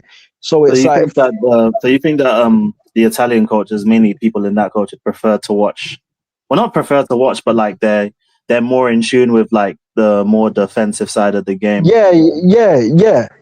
I think so. Yes, I think so. In my opinion, yes. That's your opinion. In my opinion, yes. I think Spanish prioritize tiki taka. Like, not to say that they don't appreciate the defensive side of the game. Of course, they appreciate the defensive side of the game, but I think they prefer tiki taka. It's same thing with Italy. I think they prefer the defensive side of the game, but they don't. But that doesn't mean that they don't appreciate the attacking side of it. You know what I mean? And you get what I'm trying to say. I feel like that, like to a certain extent. Yeah, go on. I feel like to a certain extent, everyone appreciates both sides. But I feel like people, like across the world in general, people would all agree that football has regressed a lot, and in both aspects, in defensively and offensively, people would agree that football's regressed a lot. In terms of players, definitely. Yes, like, I don't get you say this all the time. What point are you trying to make? Yeah, because whenever I hear people complain, about like the state of football and all of that, they always point to like the players and all that. But I always hear them talk about how much worse the attackers are. They always say some shit like, "Oh, we used to watch Robert and Ribery, for example. Now we're watching Martinelli, Saka, players like that." Yeah, like wait, before you go, King. In regards to depth, they are. If you take the top attackers, the top 1%, 2% of attackers from today's game and put them in any other era, so that's 9s, 10s, wingers, they'll do fine. The problem is the depth. That's what we're talking about. I don't agree with that, to be honest. There's no depth. So all right, so you don't think football's regressed? No, but when you said you could put some of those players into like the older eras and they'd be fine, I don't agree with that. So you don't think you could take not all of them. Wait, hold up. So you don't think you could take the top 1-2% of players today, the attackers, and put them in that era and they wouldn't be successful? You meant only that percent. I thought you meant just attackers in general. Again, hear what I'm saying. No, I say the top 1% because we're talking about attackers. So we're saying the top 1%, 2% today. If you take them out, their quality. The issue is the depth. The depth. There's no depth. Yeah, but I also think that these top 1%ers are slightly overrated as well. A lot of them. I don't think a lot of them really good. Would they do well if you put Yamal in the 90s and if you put Yamal in the 2000s? Does he do well? Yes. Where he's fine. Is a whole different. So that's the whole point I make. So what exactly are you arguing then? I'm lost at your overall point. Yeah, I'm arguing that like the level of football has regressed a lot because attackers and we all know defenders are worse. Yes, but we all know that. But the issue here is that this is not even anything close to what the original point of the argument was. You try to diminish the whole point of defensive players. I'm lost. Let's not forget that this was the whole argument that we started with, because this started with Shuameni. Yeah, like I'm lost as to what is. Everybody is in agreement who's of a certain age that football has regressed. Yes, myself included. Yes, it has. Like, what's the overall point? They're still, but the top attackers of today, If you put them in other areas, do they do well to an extent? Yes. Like they maybe not do as successful, but do they do well? Yes. If you put Yamal or you put Haaland or you put Ryan Cherky, Elliot or Ryan Cherky in those, they do well. Dembele, they do well in that era. Like granted, they might not reach the top of the tree and be Ballon d'Or winnings and seen as number 1, number 2 in their position, but they do well. But there was just the thing is that people love so much about the early. I go from the early 2000s. What there was in particular, we're talking about Italy, is depth. Serie A, if you go and look at it, from the first team probably to 10th place, had legitimate world-class players that people talk about. Like, and I remember watching them. So, like, that's where people lies. People will talk about. Since we're talking about, for instance, I don't know, Hernan Crespo played at Parma. Parma were not a top side because you had Italy, you had AC Milan, he was a legit world-class player. Buffon was there. Parma would not. Thuram was there. Cannavaro was there. Varane was there. I'm very in with defense and attack. And Parma were a mid-table team. Actually, let me scratch that. Up into mid-table, I would say. Probably like 7th, 8th. Because it was just quality people wax lyrical about Batistuta. It was not a top side. We played them in a cup final, I swear, like mid-90s, one of them. Yeah, I think it was UEFA Cup. I think it was Cup Winners' Cup. Cup Winners' Cup. That's what Cup Winners' Cup. That was the one. So yeah, like yes, but like I don't understand the overall point. Football has regressed. Yes, I think everybody's in agreement with that. Yeah, we all agree with that. I'm in agreement with that. That it has regressed. Yeah, like the overall talent. Yes. Yeah, like it's not just the defensive players as well. Even players who are not my preference on the eye. For example, like Mohamed Salah, he's not one of my favorites on the eye to watch. Like I said, I like to watch. Like my preference is like the technical, more of the technical players like Cherky and Yamal and Olise. But like players like Salah, for example, like he's not my favorite player on the eye. But like I can respect what he's done in the game. You understand? Because I respect I respect that he puts up the numbers that he gets every single season. You understand? And that has contributed for Liverpool to winning trophies. Wait, King, do you rate Semenyo? Like I think Semenyo is a decent footballer, but I wouldn't say like he's like the best on the eye. I wouldn't say that he's like super technical. But like, do you personally rate him? I think he's a decent player. Yeah, I think he's decent. But I don't think he's anything better than decent. I don't think he's elite. I don't think he's great. I just think he's a good player. I don't think he's like elite or great, but I think he's a decent player in my opinion. I don't want to put Semenyo near like elite either. Like I just think he's a perfect example of like the whole like athleticism coming into football and being more of an athlete's game than a technical game. But Vickering. Oh yeah, so sorry, Jazz. Yeah, one sec. Go, Jazz. Yeah, you go. Yeah. Okay, that's fine, but what's the point though? I'm really struggling to understand. That's what I'm trying to get at. Like Vickering, I feel like you're saying with a dry wall. Wait, what do you mean? I'm just asking questions. No, but then we can leave the conversation then because. I was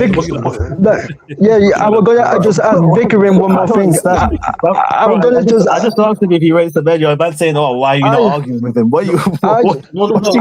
We didn't say why you arguing with him. We said why.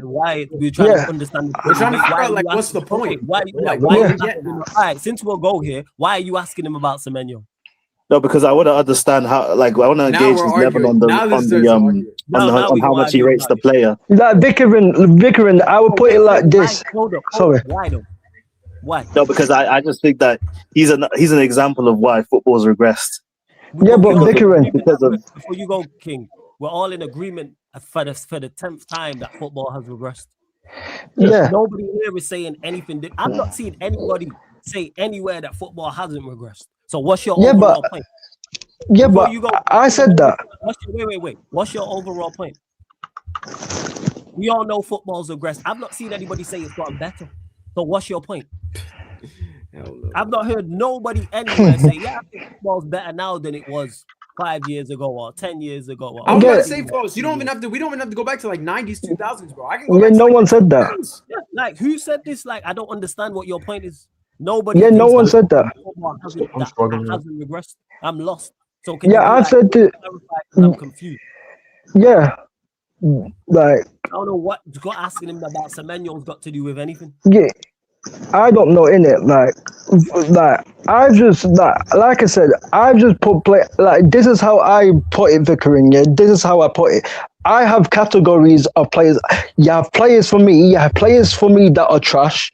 You have players that are average. Players that are trash to what are like 0 to 4 out of 10, and then you have average players that are like 5 out of 10, and then you have good players that are 6 or 6.5, and then you have very good players that are 7.5, and then you have great players that are like 8.5, and then you have your elite players like 9, 10 out of 10s. Like I put Semenyo out of those brackets. I put Semenyo in good. I don't put him in very good. I don't put him in elite. I don't put him in great. I don't put him in average. I don't put him in trash because I don't think he's trash. I don't think he's average. I think he's a good player, but I don't think he is great or elite or very good. Like I said, like Vickering. Let me ask you this: did you rate? Because he wasn't he wasn't known for his technical ability. He was known for more of his athleticism. Did you rate Bale? Did you rate Gareth Bale, Vickering? I think the fact that you put Gareth Bale and Semenyo in the same sentence is no, but your King, allow it. He's purposely missing. No, but like your preference, Vickering.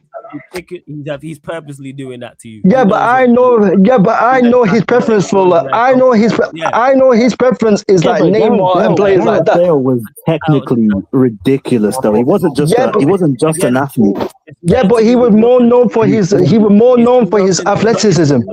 Yeah, again, people, this is nothing to do with what the original argument was about. We just went round the houses and back for no reason about a whole I didn't say Bale wasn't technical, but he was more known for his a whole load of nothing. Like we've got nowhere. A whole load of nothing. You run up the like, subscribe. Yeah, but you know what I was trying to say, Flawless. You know where I would get that, Flawless. I know what you was trying to say. I know you weren't comparing the two. I know you wasn't comparing the two. I know you were individual. I know you wasn't comparing the two. Yeah, literally. Like you're comparing the two. I don't get it. Like I'm lost. Honestly, Vicar, I have no idea how you heard what King said, and you said, "What's it called?" I don't know how you put Semenyo and Bale at the same time. It's like I don't know. Big up Aurelius as well. Nah, he knows what it was, man. Yeah, I'm saying all this is to a point he brought back up that got debunked, and now we here asking about Semenyo and stuff like that.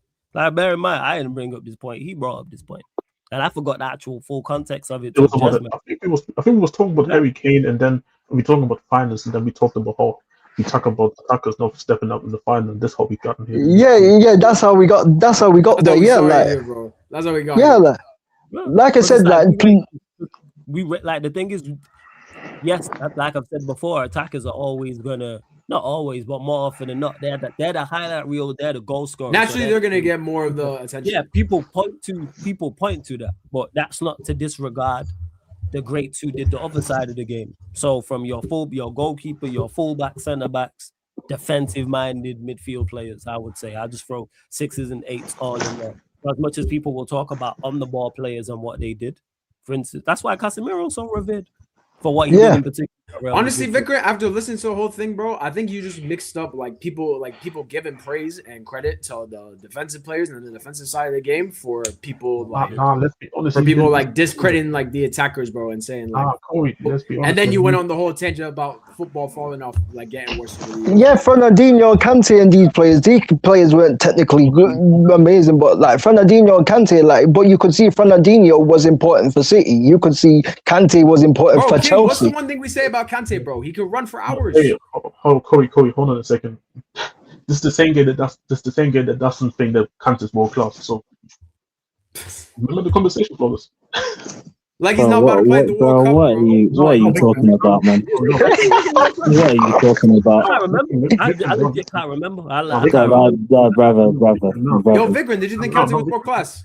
What? No, I'm not. We're not doing this from a guy that was telling me about these random 16-year-olds at Dortment, man. We're not doing this right now, man. We're not doing this, man. Did you say Kante wasn't world class? I don't really remember. I don't remember. I say he doesn't remember. So I'll ask you: do you think Kante was world class? In that era, yeah. Okay, cool. No, see, this is the problem. So what do you mean in that era? I said in that era, bro. The 2010s era, right? That's when Kante came through. The 2010s era, he was world class, yeah. No. The question was, do you think that Kante? And I've answered it. Just because you don't like the answer doesn't mean the question hasn't been answered, bro. No, but why do you say in that era? This is a simple question. Yes, and I've told you that Kante is world class in that era. Yes. This is why I say you're being disingenuous. No, you just don't like the answer, bro. There's two different. So in what you era just do you don't think like he the wouldn't have answer. been world class in then? No. If you think he was only in that era. That's a good question.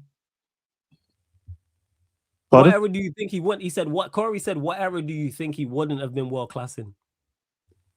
He wouldn't have been. Yeah, because you said he was only world class for that era. Yeah, so. you said in that era rather than just say he's world class. So do you think there's a certain era he wasn't world class? This is what I'm saying, yo. He's been disingenuous, man. This is your fault, Vikram. You brought this up. I'm saying, bro. I was gonna let it go. You know what I'm saying? And Corey called it. I was gonna let it go. So yes, when you say, all right, this person is world class in this era, there's an era you don't think he was world class in. What era is it? No, now you're just making assumptions. I'm not making assumptions. He started the fire. Now he's upset the house burning down. You was the same guy. You was the same guy. Wait. I'm not assuming anything. I'm asking you the question. So, is there an era that you think Kante wasn't world class in? That I've personally seen, no. That's what I'll say. So why did you? So what does in his era mean then? It's just me answering his question. Break it down for me. I'm confused. Like, all I did was answer a question. It's that simple. I know you answered the question. That's cool. That's all I did. And I'm confused by the answer. Same way. No. It's the same way that you'll answer a question and not give any context. It's the same way I'm going to answer this question. No, but Vikram, there's more to your answer than what you've given, bro. Yeah, let's get to that. When don't I give any context when asked for more? Tell me when I've refused to answer a question. No, you will answer the question, but my point is you'll leave out extra details. No. So there's never been a point where I've not given context. There's never been a question you've asked me or anyone on the panel's asked me or someone in the chats asked me that I haven't given context. So why? Your context is usually you don't like the answer, so deal with it. Huh? Do I give context or not? Oh, that's why I just said the context is usually. I break it down clearer. If someone's confused by something I said, do I explain further? Yeah, and the explanation would just be something simple, like, for example, I don't even want to go back to it, but like, for example, you'll say stuff like, Griezmann ain't won no titles. He's just there. Griezmann ain't won no titles. And then when someone will ask you, okay, but does that mean that Griezmann? He said when you were talking about wasn't a big part. You'll just be like, okay, Griezmann, he done his thing in it, but at the top level that people rate him at, he can't be at that top level because he didn't win no titles. Really, he didn't really win nothing major. Did he win stuff major or not? Yeah, he didn't win nothing major, but there's details that are missed out. So what details are missed out then? In terms of club career, yeah, because like Griezmann does still have like league titles, World Cup. Yeah, he's got a league title. Don't he have a league title? He's got a World Cup. He's got a World Cup. Yeah, he's got a World Cup. He didn't get a La Liga. He didn't get a La Liga, did he? Okay, so let's have the conversation then. What do you want to know about Griezmann? What do I want to know? Yeah, what do you? Because you brought this up. So what is? I just wanted to understand why it was it was his fault that he didn't win no majors. Why is it his fault that he didn't win any majors? Because he's talented enough to win majors and get his team over the line. That's why. He's a talented. You could say that about a lot of players. Yes, of course, and I would if they fell short. But we're not talking about them. Yeah, but there's a lot of players that were on. Hold up, hold up. Yeah, we're gonna get back to the Kante argument. You can't throw me off with these red-headed. Yeah, we're gonna get there. So yes, so different to answer your point. Yes, we can say that about other players, but we're not talking about other players. We're talking in particular about Griezmann. You've now asked me why I criticize him for not winning a league title because he's talented enough and good enough to get his team over the line. And if he gets his team over the line, guess what you get? the credit for getting your team over the line. If you fall short, guess what you get? Criticism for your team not getting over the line. Does that clear that up for you, or do you need further explanation? No, it's fine. Oh, is that fair? So when we bring this back up, I don't want to hear anything about, oh, I don't understand. So let me just ask you again. Do you fully understand why I criticize him for not winning any league titles where he was at? Do you understand fully? If not, I'll explain it even further. So do you think his team was that level? Do I think yes, I think his team was good enough, yes. Hence why they competed for league titles, yes. And I watched Suarez go there with a team that probably wasn't as good. I have to double check and get that team over the line. It wasn't as good. And Suarez was not of the level that Griezmann was at that time. Suarez is a better player than Griezmann, but I'm talking about when Suarez run it, Suarez wasn't Suarez. So yes. Do you need more? So I'll ask you the question again in case. I think it's the debate. Say that again? I think it's a debate. Okay, that's fine. What do you think is a debate? How much better the teams were at during that period? It's a debate, cool. Whether you think it's a debate or not, the point is I'm making is Suarez got his team over the line, Griezmann didn't. That's the point I'm making. So his numbers would suggest otherwise, but I hear it. Okay, so I'll ask you the question again. Do you fully understand why I criticize Griezmann for not winning league titles? Since you brought this up, I asked you this at the time, and you said it wasn't, so I don't want to hear this again. Now, so we've established it, yeah, that you fully understand why I criticize him for that. Yes. Okay, cool. And with other players, we can bring up other players. Is there anything else that I've said to you in regards to the Griezmann conversation that you do not understand? No, I get it. Are you sure? Yes. Because you've been harboring this for time. All right, so I don't want to hear next week or 2 weeks or a month's time or a year's time you don't understand something about Griezmann. So I'll ask you this question again, just for clear sake, for the third time. Do you understand why I criticize Griezmann for not winning league titles? Do you get it in full? Or is there something that's a gray area? Because I never want to leave no stone unturned and someone unsure as in regards to my opinion. I'll ask you again. Are you 100% sure, Victor? Hey, you was asking King all the questions, man.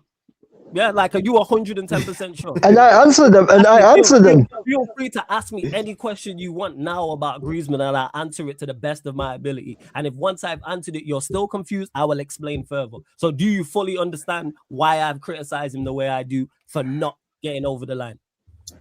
Have I made it crystal clear? Is anyone in the chat not understand that? Because he's been harboring this time and now has finally said it now when he could have just asked me at the time. I answered every single question.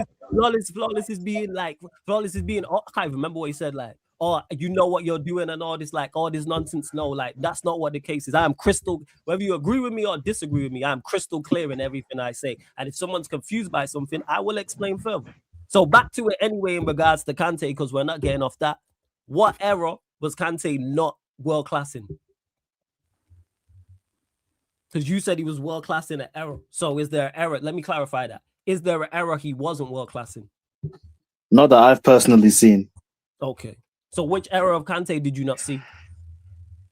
No, I'm talking about the eras that he wouldn't be world class in. I didn't watch those eras. So we saying so early 2000s and the 90s. Yeah, so most of the information I got from that would have been from family that did watch it, and I would have watched matches with them. So but that's different. But that's different. That's different to me actually watching it live myself and actually. So I can't really even say like, you know. And this is I don't get it in the error part. That's what I'm confused about. But this is when it goes back when I said you've been disingenuous because you didn't even see the error. You can't even remember the error. So why do you say about the other error that you don't even know about? You just don't like the way the question was answered, but the question was still answered, bro. It doesn't matter how many times you repeat it. Victor, the question was it's not about how the question was answered. It just doesn't make any sense because you're saying how Victor, you're saying how he was only world class in one era, but you didn't see the other eras, and you're just assuming. No. That's you making assumptions because what I said was he was world class in this era. That doesn't mean that. That's not me saying he wasn't world class in any other era. That's me saying he was world class in this era. Okay, so why are you making assumptions, bro? So why are you making assumptions? No, Victor, but why are you making assumptions? Hold up, Corey. Hold up. Is there any other players that you would say you were classed as world class in an era, in their era? Or is it just Kante? Like, for example, Yamal is world class in this era. or Olise is world class in this era. Olise is a better example. Okay, so now we understand what it is. So he only thinks they're world class. So correct me if I'm wrong. You only think they're world class because of the era they're in. Olise specifically, yeah. Okay, so that's what it is. You don't rate them that highly. That's what it is. As like exactly. And see, and this is when I said. So this is what I meant with you've been disingenuous when you said you don't even really believe that he's world class. Why? Because I remember we will have the conversation when we were having the Chouameni conversation or Kante, and you couldn't say clear on when Prime was even I can go and ask Prime. Prime was the one who asked you the question. Do you think that Kante is world class? You couldn't answer the question. If you don't think Kante is world class, it's not a problem. Just say it. No, I'm saying, bro. Like, what's wrong with it? Like, is there a Yeah, just say it. Yeah. I don't have no issue with it. I think I just don't understand how you've gone from. I tell you. If you don't like Kante, just I don't understand. Wait 1 second, Jez. What don't you understand? I don't want you to be confused. What don't you understand? No, because he went from you're being disingenuous to just say you don't rate Kante. You're I'm trying to figure out. That's why. And you know where it comes from? That's what it sounds to say. Somebody's only world class because of their era they're in. That you're implying that it's because of the lack of quality in their era. Yes. That's wait. There's no difference between the answer. No. Wait.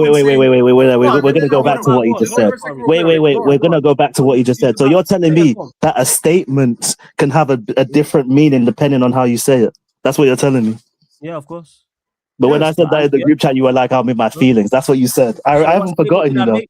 I don't forget these things. Okay, so cool. We're back to it. What statement did I make? Because it was about Griezmann, wasn't it? No, it was just in general. I made a couple of statements. I made a couple of. I had a couple of. Hold up. Was it about Griezmann? But I have to go back and check. I don't remember. Okay, so you don't remember. But I remember the statement. You don't remember what it was about. But then, so you're just saying anything. So you remember the statement I made, but you don't remember what we was talking about because we was talking about Griezmann. And you just said verbatim, I understand. I have no more questions about Griezmann. So no, but that's not about Griezmann. It has nothing to do with Griezmann. Because I answer questions straight up. No, but it has nothing to. No, but what I'm saying has nothing to do with Griezmann. My overall point was a sentence can have a different meaning depending on how it's portrayed. But I'm clear. I don't dance around shit like you, Vic, and I'm straight up. That's why. I don't skirt around stuff. I'm straight. I have heads up. No one's ever confused about what I've got to say because I'm very, very clear. And if they are confused, like I said, I will clear it up. The reason why you're here being questioned is because you're not being straight up. Any question, any statement I make on here, any statement I make in the group chat, ask me. Don't presume. You did get your feelings because you presume shit rather than ask. I'm not here to make it better for you. We're here talking football as men. Ask me. What we talking about? But I answered every single question. I don't get what this has to do with what we're talking about now. Right, we can know because we know what. All I gotta say is, man. Actually, I also have to look it up, man. Disingenuous is an adjective describing someone or something that is insincere, calculating, or not totally honest. Okay, we can leave it. If hey, man, for you, Kante was only worked in that era. In any other era, we don't know it. But hey, man. But like you decided to go on a tangent about it. I just told you that he was world class in this era, and you decided to go on a 30-minute monologue about why it's disingenuous and why it's all these things. It's just a flat statement. It's just a flat statement. You can infer things from it if you want, but that doesn't mean that's what it means. No, Vicar, the whole point of it was that we were trying to understand why, like what you meant when you said, "Oh yeah, for this era," and then like it just that's how this whole thing started because we were trying to understand. We weren't making assumptions from it, bro. We all know because when Vicar asked me the question about do you think football has regressed? And yes, I said yes straight up. Like when Vicar were asking me like loads of questions, like I just answered them straight, bro. You know what I'm saying? Like I didn't dance around it, bro. Big up to what's it called big up to Hassan for the redirect and the raid. So yes, we have to imply things because you don't answer questions. That's why. I did answer his question. We have to apply. No, but you couldn't. You could because you can't give us no there's zero explanation. What does in his era mean? I'll ask you again. What does that mean? It means he was world class. That's what it means. So he was what? So we got. So the answer is yes, basically. Then so we what finally was got the there. error part about? What does that mean? I'm lost at that because I've never heard that question answered that way. So that's why I'm confused. Same way you was confused about me with Griezmann and stuff like that, and I cleared it up for you. Now I'm doing that. Now I'm asking of the same of you, which you asked of me. I'm confused by something. Please explain that. You made a statement. You give an answer to a question I've never heard before. So I'm like, what does that mean? Does that mean he was terrible in a previous era? Does that mean he's only world class because of the lack of talent? What does it mean? I'm asking for an explanation, or you're just here saying stuff for the sake of it. That's the point I'm making. So what do you want to know? Yes, what the question I'm asking is, what does in his era mean? It means while he was playing, he was world class. So what? So why add the in era part? Big up, Lex. Yeah, because it's Kante's era. While he was playing, he was world class. Do we add that for anybody else? Bro, you're talking about do we do this? Like, bro, what does that have to? What does that have to do with what you asked? I'm asking the question because I don't understand that your explanation doesn't explain it. Your explanation doesn't clear it up any further. That's why. No, but now you're talking about, okay, do we normally say that further? No, I don't. So what does that have to do with? No, Vikram, I didn't say we. I said you. Do you use this for other players? Yeah, I'll say like, for example. So is Kvaratskhelia only world class in his era? Yes. It's a yes or no question. Okay. All right. Cool. Nah, hey, you know what? In the future, okay, fair enough. In the future, I will always keep saying, "Hey, man, Messi was only world class in his era, man. It's all good, man." Was Messi was Messi world class in his era? Hey, yes. In my opinion. Wow. So that's the answer. Like, all right, cool. Hey, man, sometimes just be wrong. What can I say, bro? Now I get it. Now it makes sense. You add in his era for the whole time first. Now it makes sense. Let's get it, man. This is how I describe all my world class players now. In this era, this guy was world class. Just for the era they played in, Jez. But that's it. But that's it. Be world class in a different era. Well, never know. Hey man, Messi wouldn't. Is there anyone that's world class to you across more than one era? Well, you're talking about absolute greats. Yeah, I'm asking. R9, yeah, R9, Ronaldinho. I was saying the goats of the game. Yeah, those are like goats. Like R9, Ronaldinho. Like they're like. I was gonna think about it in basketball terms. They're like what LeBron, Kobe. That kind of level. So basically, outside of the GOATs, you attach in this era to everyone by the unicorns. By the absolute unicorns, yes. So you could have just said that then. Why you just say that in the first place? Why you just say outside of the unicorns, I attach in this era, and it would have been like, all right, cool. No one asked that. Why do we have to? We asked it multiple times. I say, bro, we literally asked it when we were trying to figure it out. Multiple times. What do you mean in this era? We asked. Yeah, because when you were asking me about Semenyo, I was like, where are you trying to go with this? Where are you trying to go?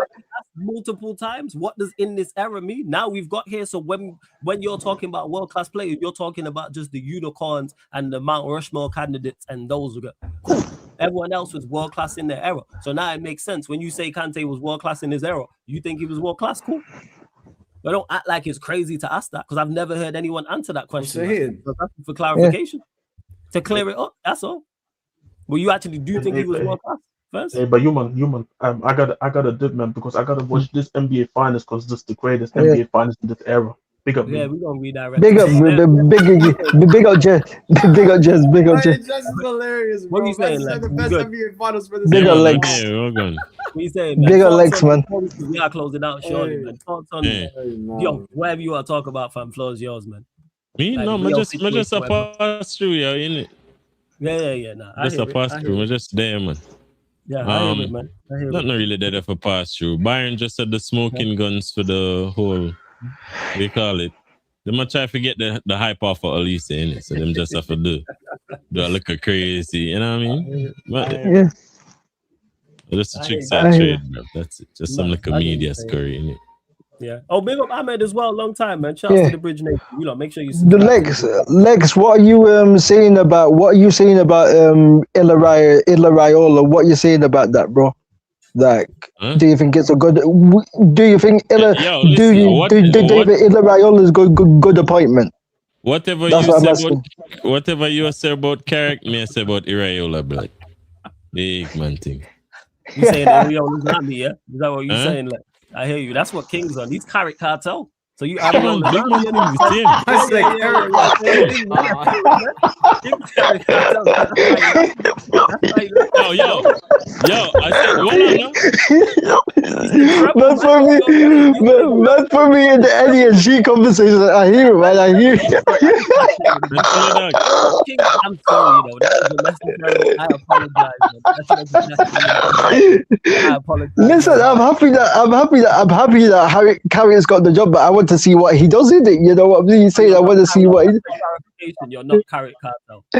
No, not Carrick. No, I won't go that far to say Carrick Cartel, but like,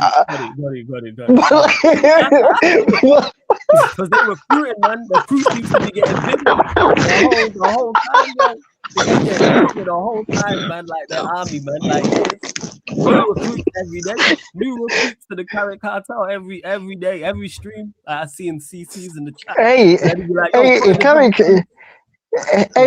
wins. If Carrick does get Man United competing and wins a trophy, then I might be Carrick Cartel next season. You never know. You know what I'm saying? Like, I'm just. Depends on the window, isn't it? Nah, but King, that actually is something I did want to ask you though, real quick. Like, what would be like what is like acceptable season like for Carrick next year? Like for me, I've said it before because obviously it depends on what we bring in, because obviously because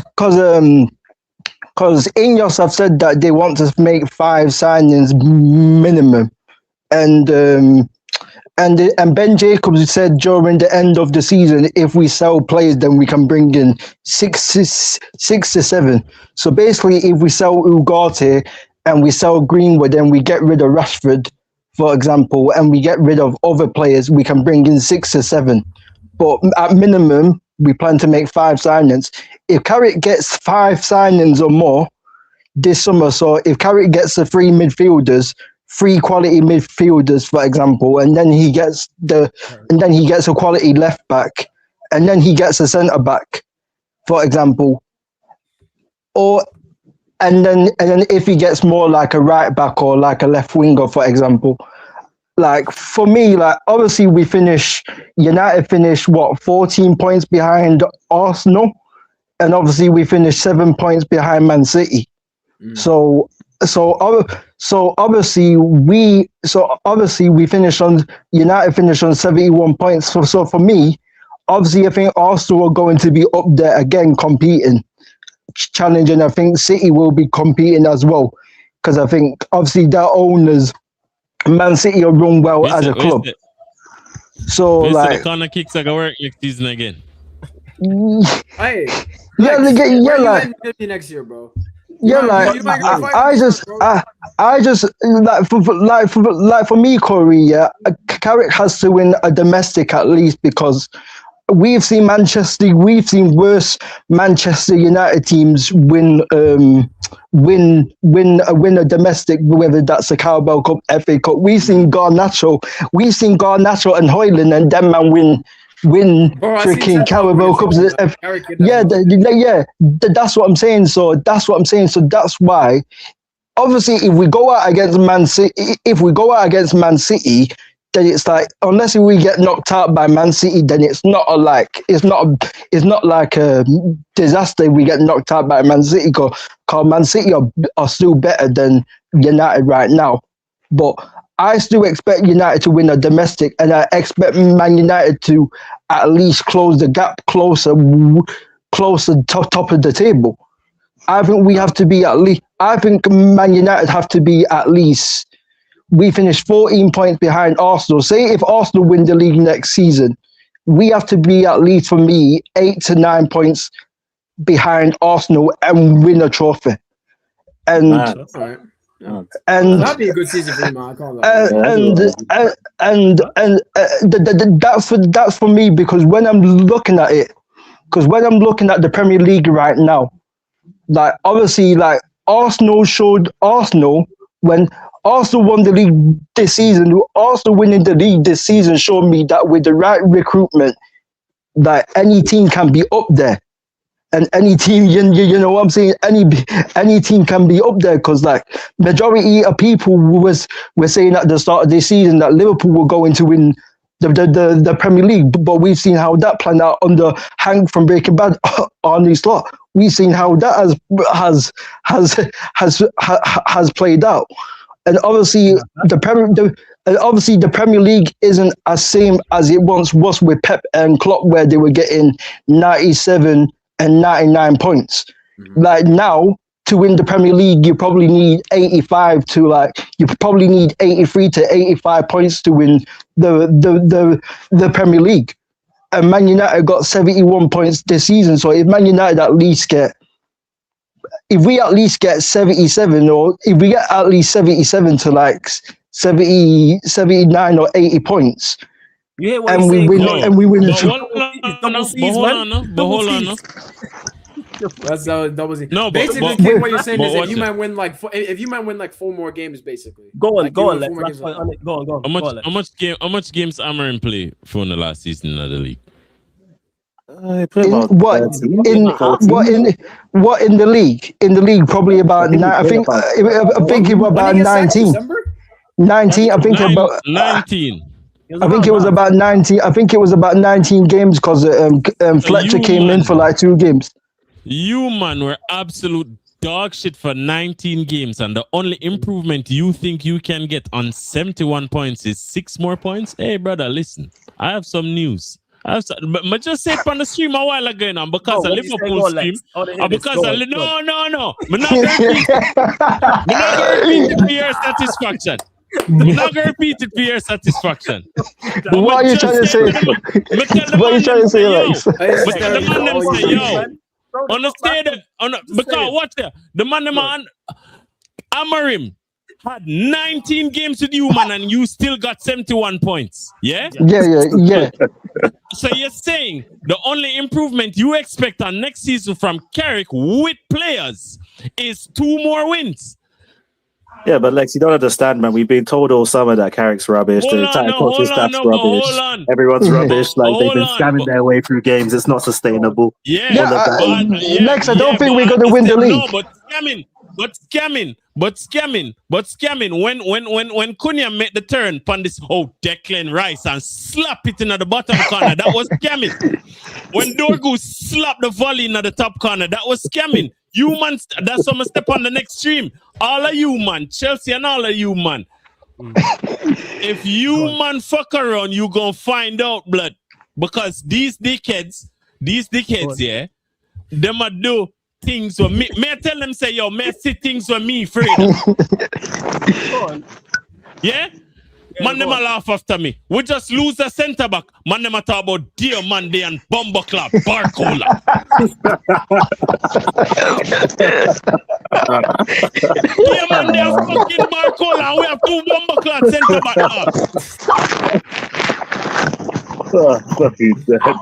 Hey Lex, I heard you went down centre back in the 20s. The attack, man. You just go score your way to the league title, man. Just outscore teams, man. So 3, 4, 5, man. Fuck it. So Lex, no. Me tell the man them say, yo, on the 3 attackers, yeah, Sesko come off for the bench, the majority. The whole of them are shit all season. Your 3 attackers with 19 games under Amarim still managed to score 10 plus goals in the league. But don't worry about that. Them say, hear what them say. Said and you man are gonna crash out by November next season. I want Carrick out. Okay. When Minor skin Declan Rice next season at the fucking midfield, let's see. So Lex, if United get the players that they're supposed to get in, if United getting the players that they need, do you expect United to get 85 points next season? I'm just saying, all I'm saying, King, is if you think with 19 more games, all Carrick's going to do is a 6-point improvement, I would love that. Run me them 77 points. But I just have a slight feeling. Because all these other teams want to play this monopoly football, yeah? and the dumb shit. The dumb shit. Imagine, yeah? Bro. Just remember, Cisco was on the bench majority of the season. He was. 10 goals. He was. He was. Hit 10 goals. Yeah. There was no Carrick for 19 games and 2 more for Fletcher. So 21 games, no Carrick. Then Carrick came in and... I think it was 18 games. Yeah, Bolano. But then Carrick came in and slapped all the way. Yeah. You fucking idiots. This brother came in and slapped all over.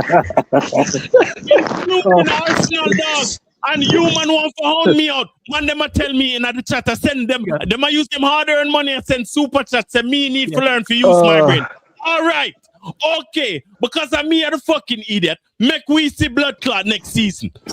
Make we see bomber clot next season. We tell the man them say, yo, the man them already. Hold on. Casemiro just leave. And then first 2 signings, a Casemiro replacement. I was still in a blood clot June. June just started.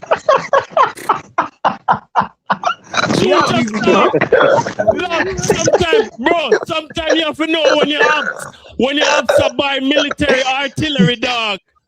So, like, do you think bro, you have to know when you're upset the things. Bro, keep your friends closer, your enemies closer, dog. You understand it? Don't listen to Lex. Because every time when I don't listen to Lex, it has worked in your favor. Go on, don't listen to me. But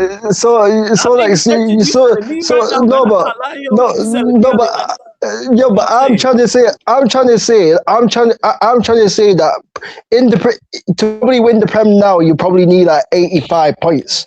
So if United was to get 85 points, that's what me if United was to get 85 points, there's a good chance that United will win the league if they do get 85 points, or if Liverpool get 85 points. At minimum if you get that many points. Yeah, that's what I'm trying to say. But I don't think Man United will get 85 points. We might get 79, or maybe we get 80 with Carrick. But like, obviously, we got Champions League as well, so. We'll have to see about that. I don't know why not prime. I don't know why I keep saying prime. I don't know what you're talking about, King. And we've been told all season that, well, not all season, but the second half of the season, we've just been told that it's all a fluke, man. None of it was real. We just scammed our way through the second half of the season, apparently, and the coaching staff and everyone's going to get found out when we have multiple games a week. Chelsea should fly. Because playing 1 game a week is the reason why we are where we are. Yeah, that's what we got told. We got told that it's never going to happen. Yeah. We fucking Garnacho. So what do the dog?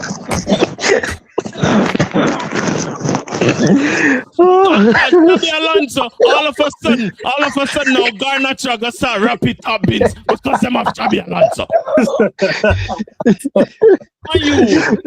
It's so annoying, dog. It's so annoying. I can't wait for next season, bro. Lex, do it. Lex. So hold on. So you have Ederson, yeah? Yeah. Ederson, Fernandez supposed to soon land, yeah? Yeah. It's supposedly, yeah. So who else step on the list next? Lewis Hall, don't it? Alex Scott. Alex Scott. So what we do?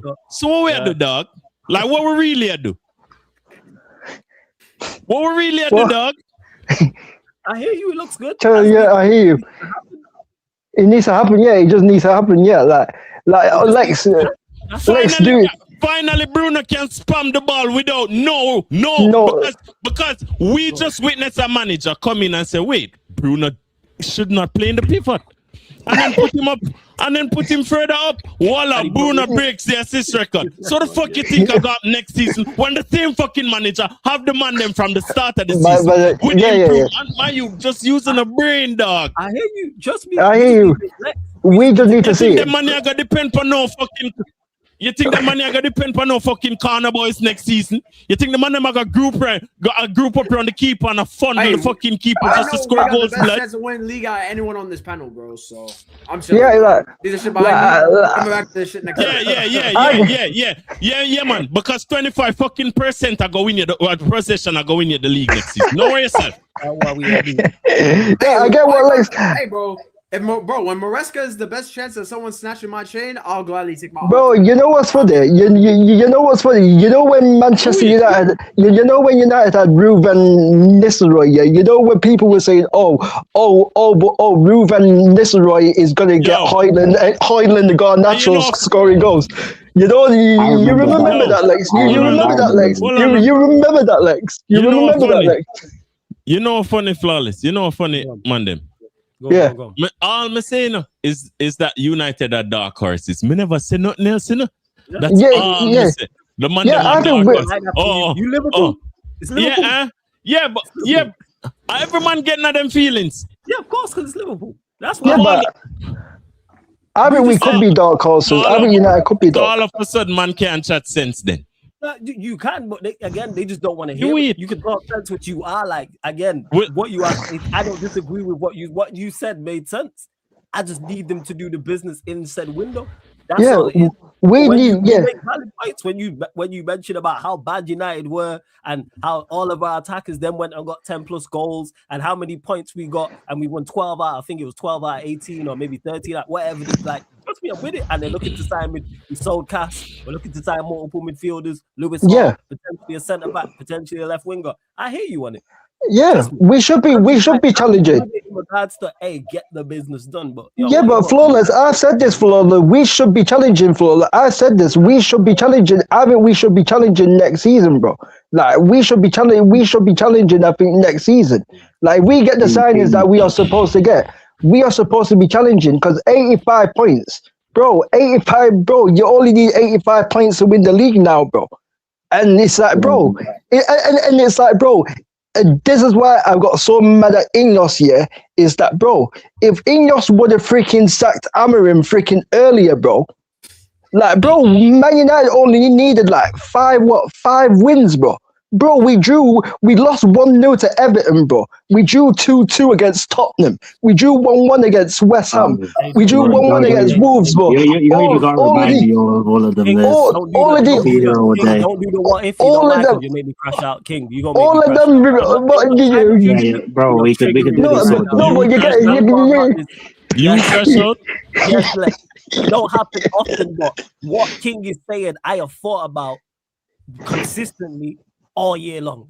Yeah. As Carrick's results are rolling in after what we did to City, after what we did to Arsenal, after even when we're getting last minute winners against Fulham after being 2-0, then it went 2-2, and then Sesko scores that goal. When all of these things are happening, even when we lose and then we bounce back, that what it is ringing around in my head going, yo, what if we did? I wasn't trying to trigger you, by the way, Paula, but that's a reality. And not just you alone, dog. And not just you alone. You're going like, man, never lose 2-1 to Bomberclaw, Wolverhampton, fucking Rovers, bro. This is what I'm trying to say. This is what I'm trying to say, bro. Bro, drawing 4-4 against Bournemouth. The whole of we just joke out the league and have the man them win the league with like one striker with 10 plus goals. Yeah, bro. We've drawn 4-4 against Bournemouth, bro, at Old Trafford, bro, and we were winning at half time, bro. You're making it worse. Saka tell man, bro, come outside like on a 6-goal him score. Shut up, bruv. You're not good. Shut up, man. Hey, King, you are. This is traumatic. Man, them are 9, you fuck, bro. It's way too traumatic. Like, our club, me tell you, our fault. Them shit. Shit. What I'm not even trying to trigger you, Flawless. I'm just saying the reality of Flawless. Again, and reality is not nice. I didn't say you was wrong in what you said. Chelsea are talking about, we in a title race. Sack Morris and finish 10th. You fucking idiot. Yo, what the fuck was last season, bro? Chelsea, we're second place. We're in title race. We can win it. Sack Maresca, 10th place finish. Yeah, it goes to show the importance of a manager. United struggling. Maguire, Maguire knee slide. Maguire knee slide. Lex, now you know what's actually crazy about the whole Chelsea thing is that Slut get for the rest of the season. What's going on? Hold on for a second, bro. Since I started watching football, 2016, bro, Chelsea have finished in a double-digit league position more than they've won majors, bro. Like they've only won, bro. Ever since I started watching football, they've only won Prem and that Champions League 2021, bro. Since I started watching, they finished 10th again, and then they finished 12th in between that, bro. Like it's actually ridiculous. Yeah, it's dark. Let's you make valid points. Sorry, Corey, go on, carry on. No. I was just saying, bro, that's why when. Alright, go on. Yeah. Nah, go on, Corey. No, man said that's why when me tell you last season, say yo, when Carrick start, man said to you, say yo, bro, it don't take you 5 games to realize what the fuck is going on, brother. Yeah, facts. Yeah. It don't take you 5 games. Once me look. Yeah. Bro, first things first. Once you look and you see United receive the ball, yeah, and Casemiro take a touch, look up, and it's a straight line breaking pass, it's over. And then whenever you man depend on a defensive, it's like options. When you're on the ball, you always have options. When you're not defend compact, it's hard for you to lose. So instead of losing games, you start drawing them. And the games where you don't normally draw, you start winning. Yeah, thanks. Just off basic football fundamentals. Man never do nothing special, Bridging. Man never do nothing special. Yeah. Man just attack and defend. Instead of in a full attack mode when you're supposed to defend. And that's what Amarim did do. Amarim did attack when you don't have the ball. Why you attack and you don't have the fucking ball? Why is there a gap in the midfield when it's time to defend, you idiot? You're supposed to try to prevent the other team from having space. It's crazy. Me and Vikram watched this for half a year. The team, you get counter-attacked and your players are go the other way. What you do? Bro, he wanted to do this man-for-man high press, and he had Luke Shaw pressing their striker in their own box. Why is he in their box? Why is he pressing the striker? Yeah, you have fucking Maguire, right wing. Maguire, the right wing. Bro, Vicarin. Remember the Aston Villa game where we lost 2-1? Freaking Luke Shaw was pressing John McGinn on the halfway line. I didn't get it. Like he was doing this daft man-for-man press, but he forgets that when we need to defend, that everyone actually needs to get back. It doesn't make sense for our fullback to be pressing the striker in his own box when we haven't got the ball. Bro, we never was had pressing the ball anyway under that guy. Bro, the Rodgers goal, came from Luke Shaw pressing John McGinn on the halfway line. Luke Shaw's a left-sided centre back, bro. Like, bro, we went through it flawless. We went through it with two. Centre back.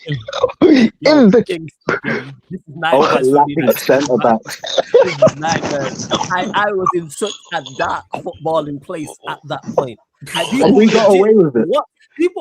After he got sacked, people legit said to me, "Yo, I forgot you could smile. I forgot you could laugh and joke about United." People legit said, "I forgot you said it to me." People don't understand. People don't actually understand how bad it was. They don't actually get. You don't understand. Me understand. Lex is the only one that gets it. Lex is the only one that gets it. We went through it with 2 managers. You understand. We went through it with 2 managers. Me watch my team every game and I beg the man them to just move, dog. The man them on the team will move. How the fuck you play football and you now move? The man them on the team, bro. It was like you know the ping pong game where you play on, like, you know, you have solitaire and you have the other one. Where you play and the ball move and everything else still. Bro, I just Sabasly alone and move and all of the man them just stand up and watch and I say, oh, Sabasly is our best player. Let him do all the work. Lex, man's having Gravenberg in the 10 and Wirtz dropping deep and he's expecting Wirtz to dribble past two or three players from deep, bro. Man having diverse dropping deep and Mo shit, bro. Salah touchline winger.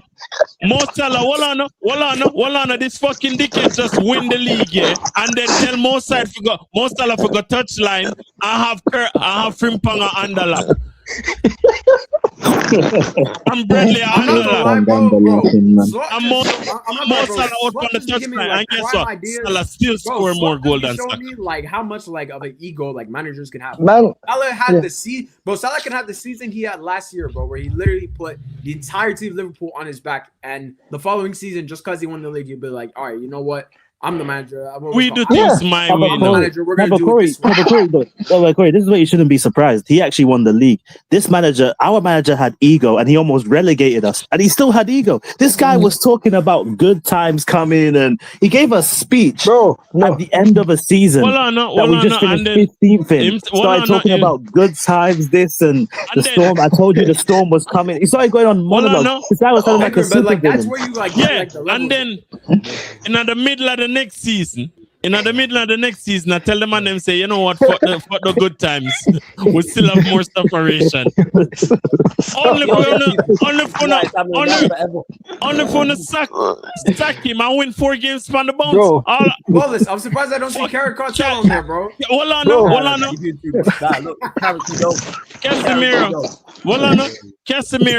Casemiro and Mino just all of a sudden grew legs. Man, them couldn't run before. Them never have no legs before. All of a sudden, the man them grow legs and can play football again. Wow. Bro, it's crazy. Man, we're telling him to leave the football, bro, before the football leaves you. That's what man. Man tried to freeze them. Man tried to get rid of Casemiro and Kobe Bailey, you know. Man tried to free them two out, you know. Like, man tried to get rid of both. Of all people. You're forgetting even more context. This guy was cussing out academy players that were on loan. That weren't even here. He was cussing out academy players that weren't even here to prove a point about why he finished 15th. Like, man was talking about, you see, when these players were here, they were saying sack the manager. Brother, you finished 15th and you were talking like, the same thing we do. Bro, the Anfield boo Slut, and Slut come out at the press conference and say, I don't know why they're booing the players. Slut said, yo, I don't know why they're booing the players. Brother, are you made a fucking substitution or the man them a boo, dog? Brother, Slot said after the Aston Villa game, when you're scoring 2 goals at Aston Villa isn't bad. When you see what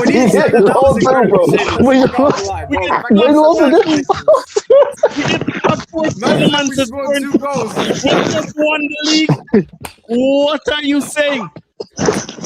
Wow.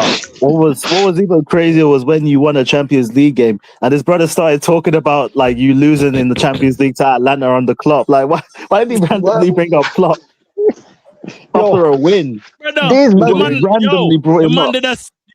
way I was Slut did I send for last season. I think me that talk to Flawless. A Flawless them did that interview.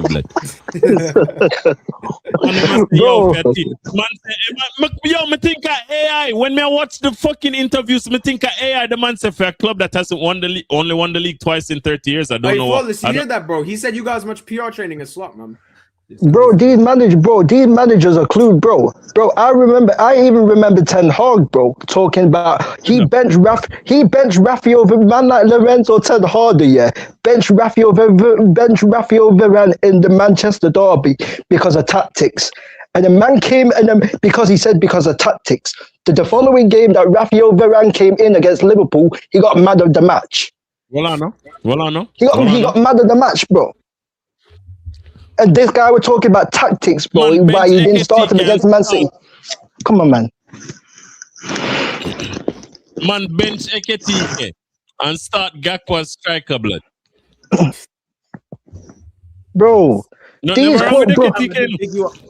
I did big you up for the raid earlier, but big up Yeah, again for the raid. yeah, bro, Yes, bro. I did big you up. Rewind back, but big up Hassan for the raid. I appreciate you, my brother. All of the managers with these quotes for all of the managers with the freaking Ten Hag saying I'm not a freaking Harry Potter. All of this and that, bro. All of these freaking quotes, bro. You know why? Because Harry Potter actually got some shit done. That's why. You know what I'm saying? He actually did some shit. You know what I'm saying? Yeah, bro. Yeah, he did, to be fair. He did. Bro, I swear, being a manager is one of the. Before you go, he was going toe to Oh. toe, and he was a kid. I was 12, 13 years old. Yo, listen. What we doing? Arsenal. After on the fire Arteta, yeah. Hire Dutch manager. I beg, gonna need this. Hey, nah, bro. I seen you, man, with the Dutch managers. I'm good. You need money more. I know, bro. I'll take it. Forget the Dutch, bro. Forget the Dutch. Make sure follicle challenge blood. If I see a manager with a bald head, not named Kevin, you got issues. You got issues straight away. Forget me. Bro, you see, now you see, Corey, you're thinking too hard about it. All back three managers need to go to hell, man. I'm sorry. I've had enough of these dinosaurs. I've had enough of all these terrorists. Like, get these dinosaurs out of football, man. They don't deserve it to be here anymore, man. It's too much. Get them all out. Allegri, Conte, Mourinho, anyone that's still trying to do this haram football in 2026. Get them all out. It's actually crazy that we talk about Haram because when Arteta first came, also, bro, he was doing a back three. Same with the Portuguese managers as well, man. Bro, he's doing it right now. He's still doing it now. You play, still a haram, bro. Like, don't. But the no, I never said right now. I never said he wasn't still haram. Lex, I'll never say he wasn't still haram. I was just saying since you talk about haram, crazy, bro. You do know. I swear, I said one thing, bro. Man, I'm mix it up for his other shit, bro. But yo, Corey, shout out your channel and that, man. Let them know where I'm dying, man. Honestly, I'm dying after laughing, bro. I'm dying after. Hey, what's it called? Great stream as always.